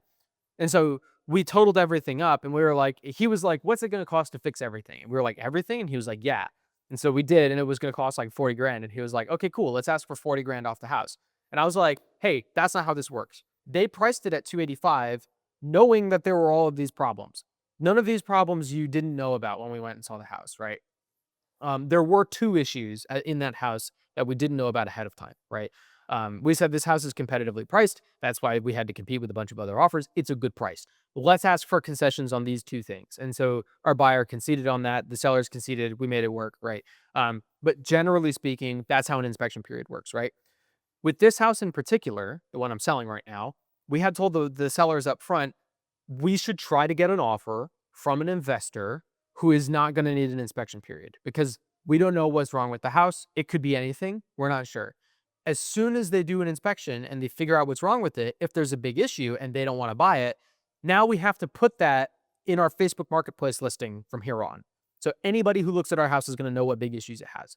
And that's a risk if it's an unknown factor, like this house that you guys haven't lived in. And they said, yeah, but the highest offer that we got without an inspection period was not high enough. And so we decided to take one with an inspection period, right? And so that inspection period, I think, ends today. I don't know. It uses calendar days, but in some MLSs, if the deadline, the end of the period, is on a weekend, then it goes to the end of the next business day. mm, But Monday is President's Day. So I think uh, actually the inspection period ends at the end of Tuesday, but I don't know. In any case, the buyers got their inspectors out there. They did the inspection. They got back to me. This was Friday. Um, oh, I skipped over this. I was really excited when we went under contract. So I have a bunch of things written down here. They're all in like all caps. I said, we're under contract. What? That happened so fast. That was like having a threesome for the first time. What the fuck? Like, I was just so excited. I was like, that all happened like without me even realizing. Oh my God. Um, And so I was excited. Yeah, yeah. I mean, it's awesome. Yeah, I mean, it was difficult, Yeah. but we got there, right? And so the buyers seem relatively happy, the sellers seem relatively happy. As long as the inspection comes back clean, we're good, right? But the people buying it are investors, and I know that investors are always looking for good deals. So I was expecting something to come back, right? So they do the inspection, and then I got a call from the buyer agent, and they say, "Listen, we got the inspection back. There's a couple things that we would like to have fixed." And so instead of having it fixed before we buy the house, let's just reduce the price of the house. And I was like, okay, what do you have? Send it to me in an email along with the inspection report. And so the agent sent me their list of demands, which was, I don't want to get into too many specifics, but essentially it was a new AC, a new water heater, and then a couple other odds and ends, right? Totaling up to $20,000. Um, and so I looked at that and I looked at the inspection report and I thought to myself, well, okay, they knew about the age of the AC and the water heater before they put their offer in on the house. So those aren't valid. Also, in the inspection, the inspector said the AC and the water heater are at the end of their service life, but they're currently working. And they recommended you service it, not replace it. And so in my head, to myself, I'm thinking, I don't think that the sellers should have to pay to fix the AC and the water heater. There's a couple other things that I think that they could pay for if they wanted to play ball, right? Um, they were small issues that they didn't know about before the buyers made the offer on the house, right? And so I'm thinking to myself, all right, I'm in an interesting position because I'm the middleman between these two parties, right? I'm one of two middlemen. And so when I make this pitch, I can't spin it one way or the other. I can't say, hey, I don't think you should be paying for this. I think you should be paying for this. I can only say, here's what the seller or what the buyers have requested. And then when they have questions, I can answer those questions and then maybe I can give a recommendation, right? But it is unethical for me to go in and say, these people are crazy. They asked for all this dumb shit. Fuck them. Like I can't say any of that, right? And I equally can't do the other way where I'm like, hey man, this is how business is done. If there's problems in the house, you have to pay, but you just have to eat it. Not ethical, right? Not something that I'm going to do. And so I have to plan this phone call out strategically. And I'm not going to talk about it in too much detail because the deal is still happening. But like my first client with the 285 house that I just mentioned, I'll be able to talk about the specifics of putting the deal together in the future. But generally speaking, um, we got on the phone with the sellers and we said, "Hey, listen, here's is what they're looking for." And they got upset and they said, they knew about the AC and the water heater going into it, so I didn't even have to tell them that. They knew that right away. And they said, "And I don't want to pay to fix the other things." Because it feels like a cash grab, right? Even if you total up the cost of everything that they want to have repaired, it doesn't even equal 20 grand, and they're asking for 20 grand off the house. It feels like a cash grab. This smells. I don't like it. Um, and I said, okay, I understand. A lot of times investors want to feel like they got a deal. They're asking for 20. If we total up the cost to fix these other odds and ends that I think that we could offer to repair, it's like 2,500 bucks. Would you be willing to do like a credit at closing? We didn't even have to change the listing price of the house, right? It's just like a credit at closing is like a little something that you give to the buyer and they pay that much less. So you get that much less in your pocket, but they get it, right? And it's like a little something just to show that you want to keep the deal rolling. And they were like, no. And I was like, okay. And I said, it could also help if you offer to get these issues fixed because they're minor issues. And he had talked about how he's a handyman and like he likes to fix things on his own. And I was like, would you be amenable to going and fixing it on your own? And he was like, yeah, I'll do that. And I was like, okay, cool. Well, we've got some type of ball rolling now, right? Um, and then we continued to talk for a little bit and he got upset again because he felt like he was being taken for a ride. And so then he went back on that and he was like, no, I'm not going to fix anything, right? Like they said 280, there's nothing crazy on the inspection. They need to stick to their word and do 280. And I said, okay, sounds good. And so we had like a good conversation after that. I felt that this was a really important conversation because previously when I had said things that the seller didn't like, it felt like they were being combative with me and not with the situation. And in this scenario, I was really easy. I was able to put myself on his side and like affirm to him like I am going to advocate for whatever you want to do. I have to tell you that this is what the buyers are asking for. Like, I'm not doing this out of like, I didn't ask for this. Like, I have to tell you. So don't get upset. Like, I'm implying, don't get upset with me, right? I'm here to help solve the problem. And so this was a really big conversation because I felt like he realized for the first time that I was really on his side and I'll go to bat for him for whatever he wants to do. And so a lesson that I learned from this is I need to pull that way further forward in the whole process, because I think that if I had made that super crystal clear from the get-go, it's a given for me. But I realize that I'm in this world, so I know that I'm advocating for them, but they don't know that, right? So I need to make that super clear earlier on. So we give the next morning, we talk one more time with the buyers, and I'm like, "Are you guys, like, super sure that you don't want to do anything?" And they said, "Yep, not doing anything." So I said, "Okay." And so I called the buyers, and this was an important phone call because usually you'll get some give one way or another, right? Which is why I was going for the like $2,500 mark credit at closing. Um, because it's showing that I'm moving a little bit, right? It's if you're like hard stop calling their bluff, not budging, you could lose the deal, right? I also know that inspectors generally don't make an offer on a house and expose themselves to that kind of risk and pay for an inspector if they're not already making money on the house. So I think this is an inference. I think that when they made their initial offer, they had done some rudimentary math and they decided that they would at least break even, if not make money on the house. And then they asked for a reduction just because they wanted to make a little bit of extra money. Can't blame them for it, right? That's their role. I would do the same thing. I have done the same thing with previous clients. Um, and so we got on the phone and we said, "Hey, listen, they foot stomped really hard. We talked about it. Here's what our conversation looked like. But they're not going to budge. And so, I hope that, go talk to your buyers. I hope that the deal still works for them, but this is where we're at." And the agent said, "Okay, let me go talk to them." They talked to them. They came back and they said, "Okay, we're going to go with 280. Oh, wow. It works for us." And I was like, "Okay, sounds good." So the negotiation with the kick was good. Field goal, right? Like, Wow. we made it. So now, the next step, I got a little bit more paperwork signed. I need to change the categorization in the MLS. I should have done this a few days ago and I forgot to. It's unclear to me because when a house is coming soon in the MLS, it means that you cannot show the property, right? So I can't have people come look at the property, right? It's implied that you can't accept any offers at that time either, right? But we had already received an offer before we were under coming soon, and then we countered, and then we accepted their other counter. So we were already in negotiations when we went under coming soon. We just had to go under coming soon because we hit the 14-day MLS exclusion deadline. So my understanding is I should switch it now that we're under contract from coming soon to pending. The problem is the way that the UI is set up, you can't go straight from coming soon to pending. You have to go from coming soon to active to pending, which isn't accurate because we were never active. Why don't you just switch it at like 3 in the morning? I can, and I can do it like super quick where it doesn't matter. It's just that the paper trail is going to show move to active, right? It's just not perfect, right? It's not an accurate representation of the events because of the way the UI works, right? And so that's frustrating. A lesson that I learned this time is you can write on that MLS exclusion form as long as you want. I picked 14 days because I was confident I could get a good offer in those 14 days, and I did. What I learned is, depending on how fast your sellers want to move, I should just write a really long timeline because you can always put it on the market earlier. You can always void that True. agreement and do it earlier. So that's another thing that I learned. Um, but overall, we made the negotiations work. There's a lot of really cool aspects to the negotiation that, like, with the way we put this deal together, I'll talk about more in my life lessons, but it was really fun and we did it really well, especially compared to the previous deal that Grace and I did. So now moving forward, as soon as the inspection period is over, the buyer has to buy the house, or if they do back out for some reason, they lose their escrow.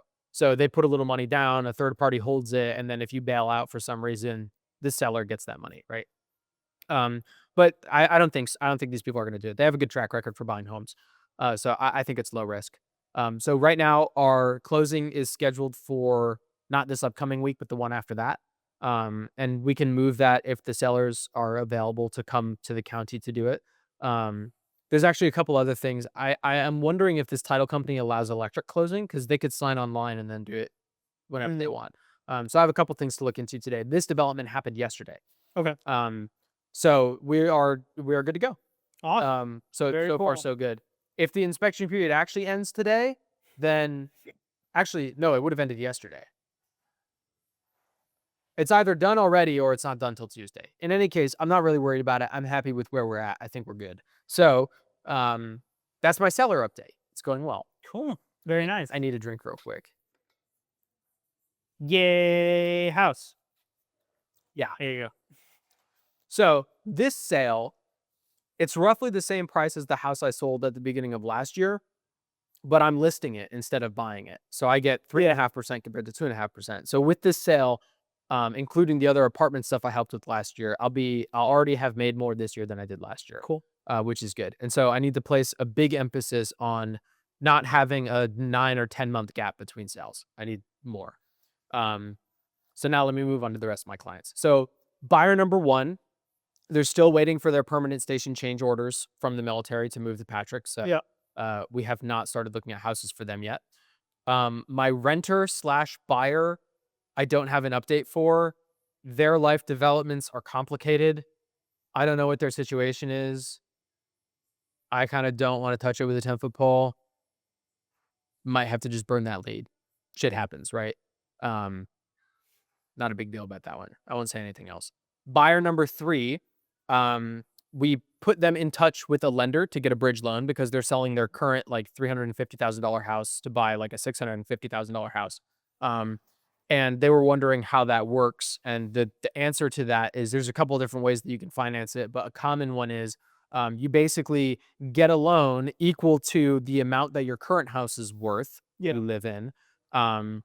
And then you use that to bridge the gap between the house you live in and the next house. And then once you buy the next house and you sell the one you live in, then you satisfy that bridge loan and you're left with the remainder as the mortgage on the new house. Cool. So we put her in touch with our lender to get that stuff worked out. They started filling out paperwork. She wanted to see the house again with another one of her kids.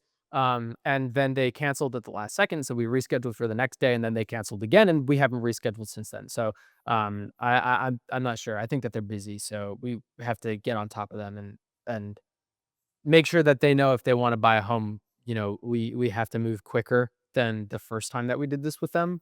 Because we ended up losing a deal because we waited too long. And so I think what we're going to probably do is follow up with her and make sure that she's talked with the lender and make sure that she has all of her ducks in a row with financing before we go look at a house again. Of course, if she wants to see one before then, we'll take her, but we're not going to try to schedule one with her until then. Move at her pace. My buyer lead, so those are all my clients. Buyer lead number 1 is the one who's looking to buy vacant land with a VA loan and then build a house on top of it in like the Malabar area. And they asked me, they really liked the research that I did for my first client in downtown Melbourne, where I knew the Daily Bread was moving before he bought his house. And also I know about the Space Coast Town Center where we are right now is developing. So the 7-Eleven and Panda Express and stuff they're doing here, they're also going to do on the other side. And that's going to be all retail that way, right? So I know what the Space Coast Town Center developments are like. I also know what a couple other future developments are going to be because I go to the city council meetings, right? So he wants to buy in South Brevard and asked me to do the same type of thing. So I did some research into developments coming to South Brevard and exit 166 down in like the Grant Valcaria area. There's a new development called Emerald Lakes.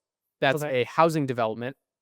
The initial plan was to have housing and retail built at the same time, along with something called Crystal Lagoons, which is kind of like a resort style thing. Odd place to put a resort, but okay. And then there's also another new development called Ashton Park or Ashton Lake or something like that. That's a bigger development. It's like closer to the avenues where there's a bunch of housing and there's a bunch of retail. And then that'll connect up to the Nico area, right? And so I put together a bunch of research on that and I sent it to him. And I also told him about currently right now, if you look at all the causeways from up in North Merritt Island all the way down to the like Homestead, Florida area, right, where the barrier islands cut off. It's not as south as Homestead, it's north of Homestead. But in that whole stretch, the largest gap between highways is the gap between the Melbourne Causeway and then the one way down in whatever port or fort that is down there. Oh, Fort Lauderdale. I don't think it's that far. It's something like 40 kilometers between the two, right? It's the largest gap between causeways. So naturally, any beachside homes on that side, anywhere south of Melbourne Beach, all the way down to like Sebastian Inlet area, the only way to get down there is to either take a boat or a ferry or go over the Melbourne Causeway and drive all the way down. If they build these communities in the Miko area, I can easily see them putting another causeway there. It's been talked about like my whole life. Half the people think it would be a really good idea. Half the people think it'll never happen. There hasn't been any word from the city. It's purely like conspiracy and local legend. And I made sure to tell my client this, but I was like, if you buy property down there and they put a causeway there, the property goes up like in value immediately, right?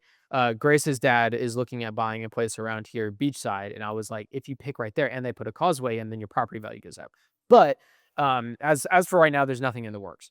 Um, but I got to do some cool research and share it with him, so that was fun. Cool. Buyer lead number 2 is a local business owner. We went in last weekend. We introduced ourselves to what ended up being our lead's husband. I didn't know that at the time, but they're very good people. We left a Google review. Life was good.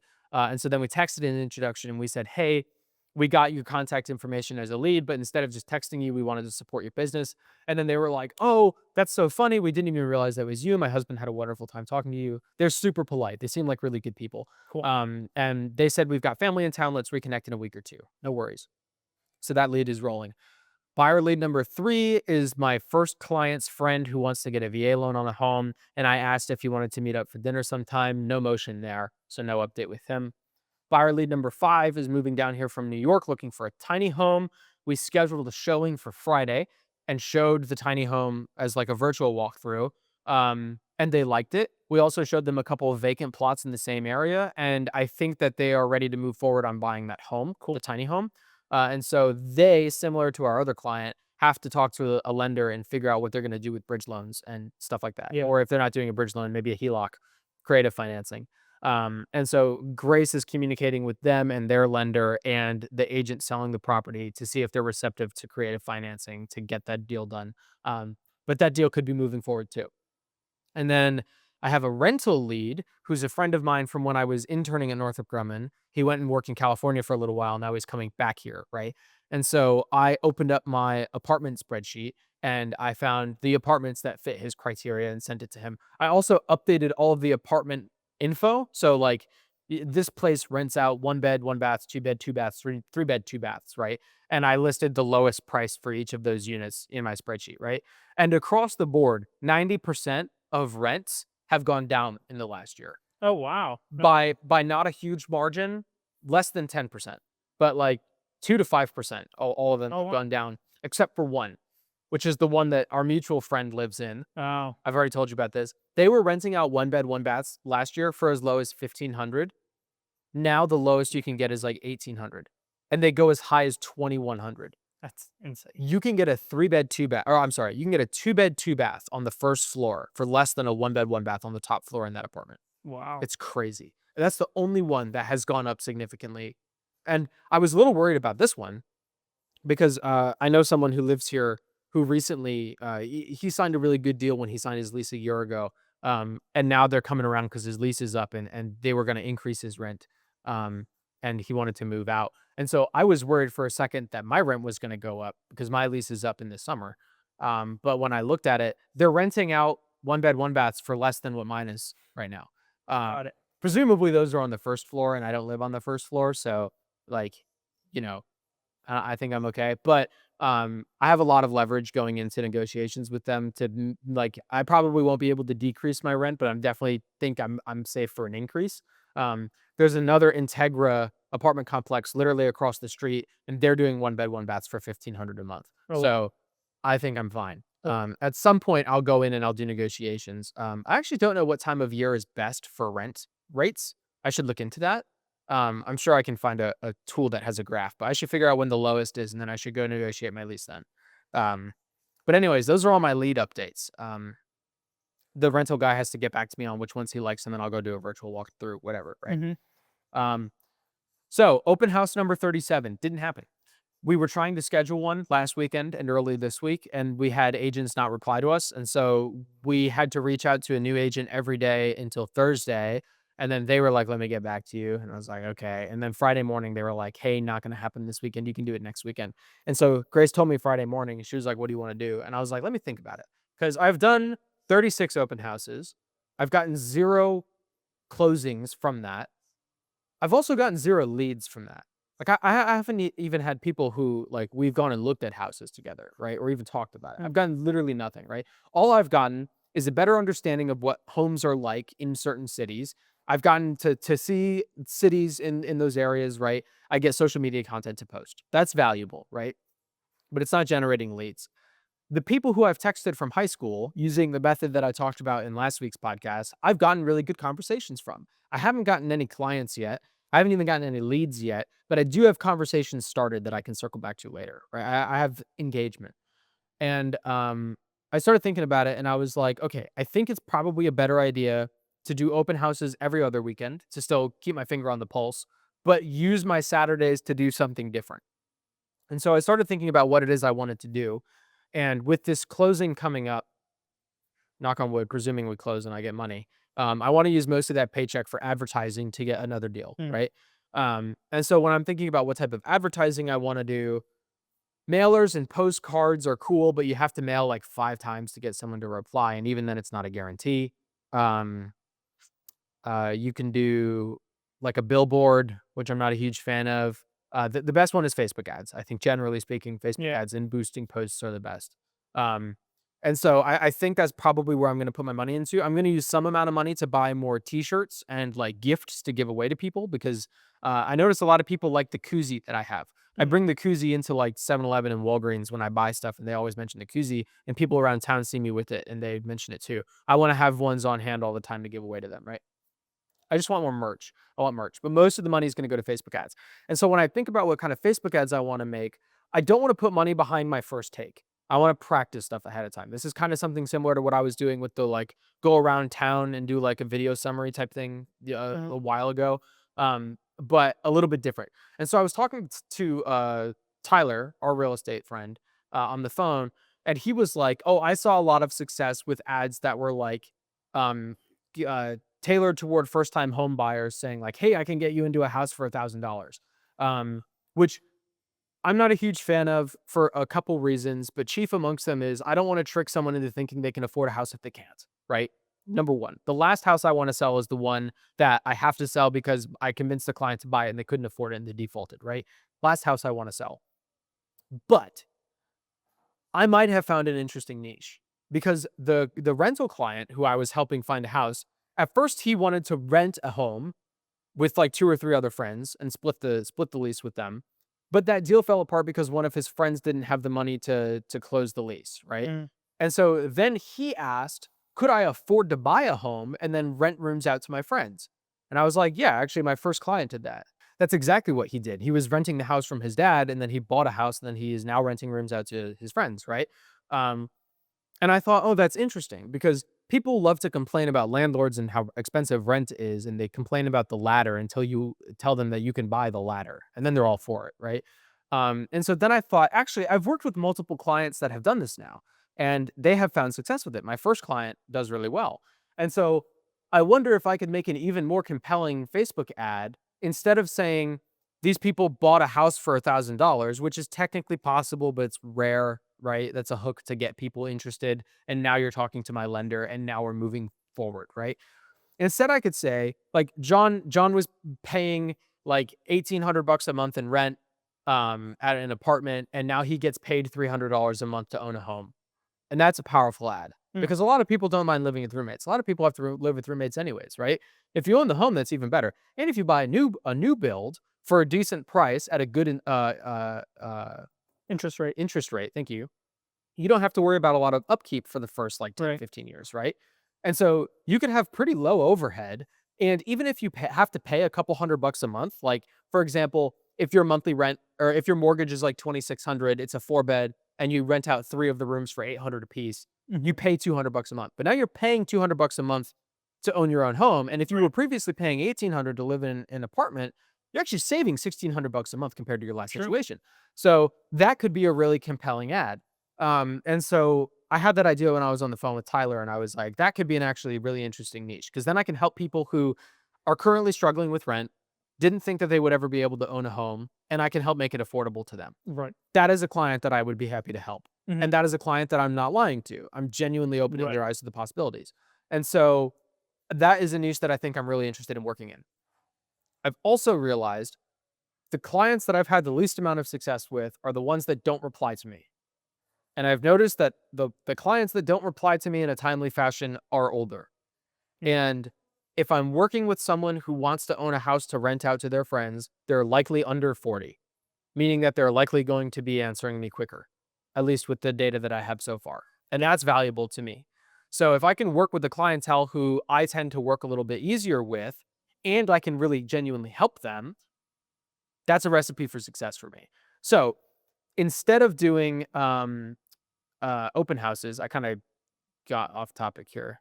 I mixed two So good. sections. I was going to do open house and then lead gen. I kind of am doing both. Um, my original thought when not doing the open house was I should make social media content on the weekends that I'm not doing open houses because I can reach the most amount of people. Kind of the same idea as the you should film racing and then put racing out there, right? Um, and so the idea that I had for that social media content was instead of doing the dopey shit that I was doing last year, where I was like, "Look how awesome Fat Beach is! You should move here," and instead of saying like, "You should work with me as a real estate agent because I'm nice and I know what I'm doing," instead of doing that, I should do something that counters a popular misconception. And the really popular misconception that people have is that real estate agents are complete scams and they don't help you at all and they don't actually do anything like worth paying them for, right? Yeah. That's a really common misconception. Sometimes it's true if you have a shitty real estate agent, but if you have a good real estate agent, that's not true at all. And so I really took the idea from the delivered guy who does car negotiations because a big thing that I like about him is he opens his videos with, I don't do anything you can't do. You pay me so that you don't have to deal with it. Now watch me. Now watch this drive, right? Yeah. And so then he goes into and you watch him suffer. And like I have watched countless hours of him. I've watched more hours of him suffer than I myself has suffered because I like watching how he solves these problems. And he has access to tools that I don't have access to. Yeah. And so then instead of just saying, you should work with me because I have these special tools you don't have access to, he's saying, I'm not doing anything you can't. Mhm. I'll teach you. And then you're not going to do it yourself anyways. You're going to pay him. So I can make social media content that basically says, I'm a real estate agent. I don't do anything that you can't do, right? But if you hire me, you don't have to go through the 300-hour training, finding a brokerage, convincing clients to work with you, figuring it out on the job as you go, et cetera, et cetera. Like you don't have to jump through all the hoops to actually become a real estate agent because you can just pay me to do it, right? And I have access to these cool tools. And so then I can talk about situations like I talk about on the podcast where it's like, well, what do you do if you are helping a buyer buy a home and they get the inspection and they think that they need to ask for $40,000 off the house? You can't call your client an idiot, right? And like, likewise, you can't tell him, no, you just have to accept it for what it is, right? So like, how do you handle that situation? Mm. And you as the viewer don't want to get caught in a position where you're asking for 40 grand off a house because you're just going to get laughed out the door. If you ask for 40 grand off a house, you will just get laughed out the door. If you negotiate properly, you can get a $1,500 credit at closing like we got our clients. Mhm. Easy peasy, right? So I think what I'm going to do instead of doing open houses is I'm going to make social media videos, like 30 to 45 second, maybe minute and a half long videos that follow that kind of style. I'm going to aim to post 2 a week. So I'm going to film 2 on a Saturday and then post them throughout the week at the best times.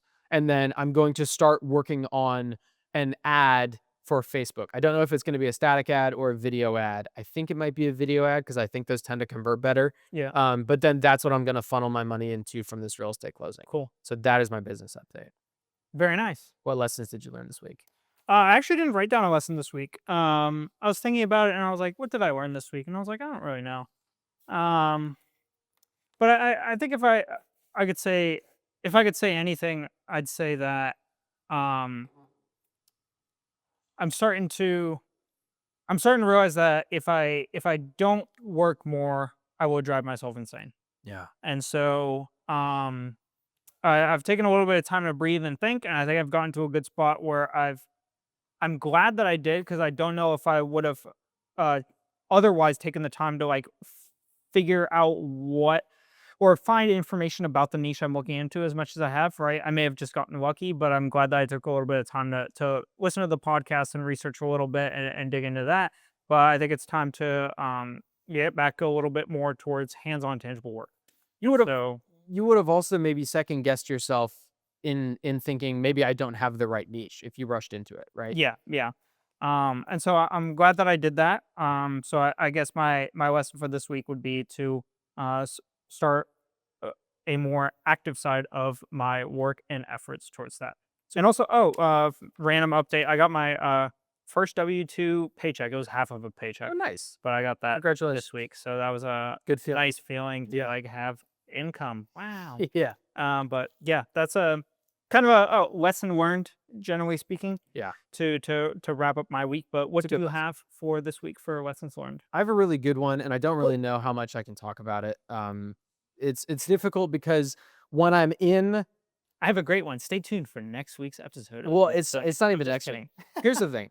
Okay, so here's the lesson. I'm trying to learn how to fly the plane while I'm at 30,000 feet, right? Because I think I'm pretty good at putting deals together and negotiating, but I'm definitely not as good as I can be, right? So I'm always looking to improve. And this deal in particular was difficult to put together because the sellers had a really like blown out of proportion misconception on what they think the house is worth. And buyers are always going to try to get the best deal that they can. And so rather than sellers having a reasonable expectation and buyers having like a semi-reasonable expectation, but just trying to get a deal, that's a pretty small gap to close. That's maybe like a $20,000 gap to close in initial negotiations. I was looking at a much larger spread, and that's a difficult deal to put together. And so I was talking to a couple different people who I know, not like mentors necessarily, but like they know a thing or two because they've seen a thing or two, right? And um, I was talking to them about how they put deals together, and a common thread that they had was like, just take the inch that's ahead of you. And I was like, what does that mean? And they said, solve the problem that is an inch in front of you and don't look at everything else. Don't get distracted by what, like the trickle down effect. Don't try to play chess, just deal with the problem right in front of you. And I really didn't like that perspective Mm. because I like to think ahead, right? And their perspective was don't waste time on it. It could all blow up anyways. It doesn't matter. Just deal with the problem right ahead of you, right? Because if you're able to solve the problem that's right ahead of you, that gives you leverage for the next opportunity where you can say, hey, listen, like to your client or to the opposing side or something, you could say, like, hey, I've made the last 3 instances work out. So now you need to give me something, right? So you're building leverage by taking those inches one at a time, right? And I kind of haven't really resonated with that. But I was talking with someone in particular about a specific strategy that I was thinking about using in this negotiation, where essentially um, I had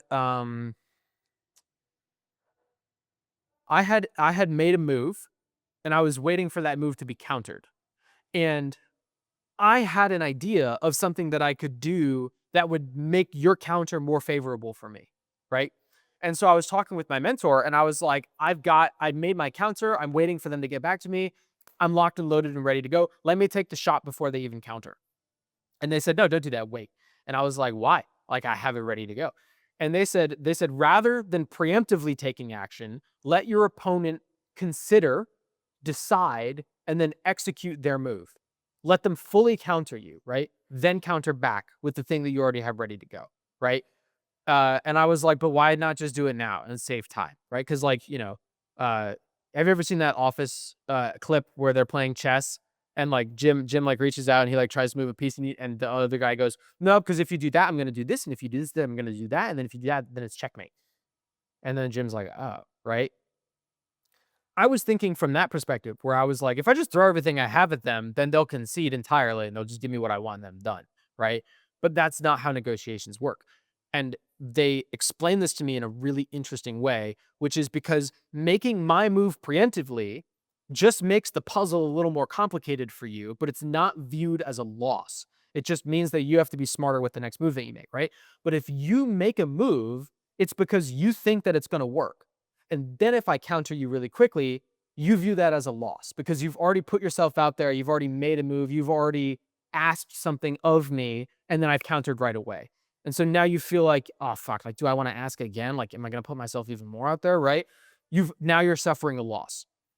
And in negotiation, obviously negotiating is about putting a deal together that everybody's like just a little bit unhappy with, right? It's not about beating the other person into submission. That's not what this is. But in terms of strategizing to get my client the most favorable position, rather than just like laying it all out there immediately, you can be strategic about it by waiting for someone to make a move and kind of winning the race at the slowest pace possible, right? Where only like build your toolkit to have as many options as you want, but then use them strategically as you go. Don't Yeah. blow your wad all at once. And that was a really good piece of advice that I got this week that I used and then it worked. And it like the reason I don't want to talk about specifics is because the deal is still ongoing. It's still happening. It can still blow up in my face, right? I don't want to put anybody on blast. I don't want to name any names, and I don't want to talk about any specifics because these are real people, right? And it's not like I'm fucking anybody over. This is all ethical work. It's just strategy for communication, right? And so I just don't want to talk about it right now, but I would love to bring up as like maybe this as an example in the future. Like a lot of the examples that I talk about are from previous interactions with clients that I'm not naming names. It's a while ago. No one's going to know who it is. Now it's an example, right? This is so fresh. It's not an example. It's what's actually happening. But I do look forward to talking about it in the future because I learned a lot of really valuable lessons putting this deal together. Mm-hmm. So that's my lesson learned this week. Very nice. You have a dial-in for us? I do. Awesome. It goes 99% of things I've learned through doing, not thinking. That's from Alex Ramosi. Yeah, fair enough. I dig that. And I think that's true. I think that's true. I'm driving myself insane thinking. I think I've done enough thinking about it. I'm glad that I did the thinking that I've done. I think I would have made a worse decision if I hadn't thought about it. But I will actually go crazy. Yeah. I mean, I've thought a lot about negotiating, and it doesn't matter because when I was actually put in the position, I was ready to blow my wad all at once. Right. And so I learned more by doing it and learning that way than thinking about it. Yeah. Good reminder of that fact. Yep. But thank you everyone for tuning in to episode 96 of the Vision 79 podcast. I actually think this is about a year since our first one went out. I think so. Or I'm sorry, 2 years since our first one went out. Yeah. It was late February, I think. Yeah, late February or sometime in March, I believe. I think the first one was posted late February. Yeah, but So this should be going out at the 2-year mark, I think. Yeah, right about there. So, for those of you who have been with us since the beginning, thank you for listening for about 2 years now. So, shout out to cool. Christian. Christian called me up this week and he said, "Hey Mason, I'm calling you as a Vision 79 listener." And I was like, "Oh, how can I help?"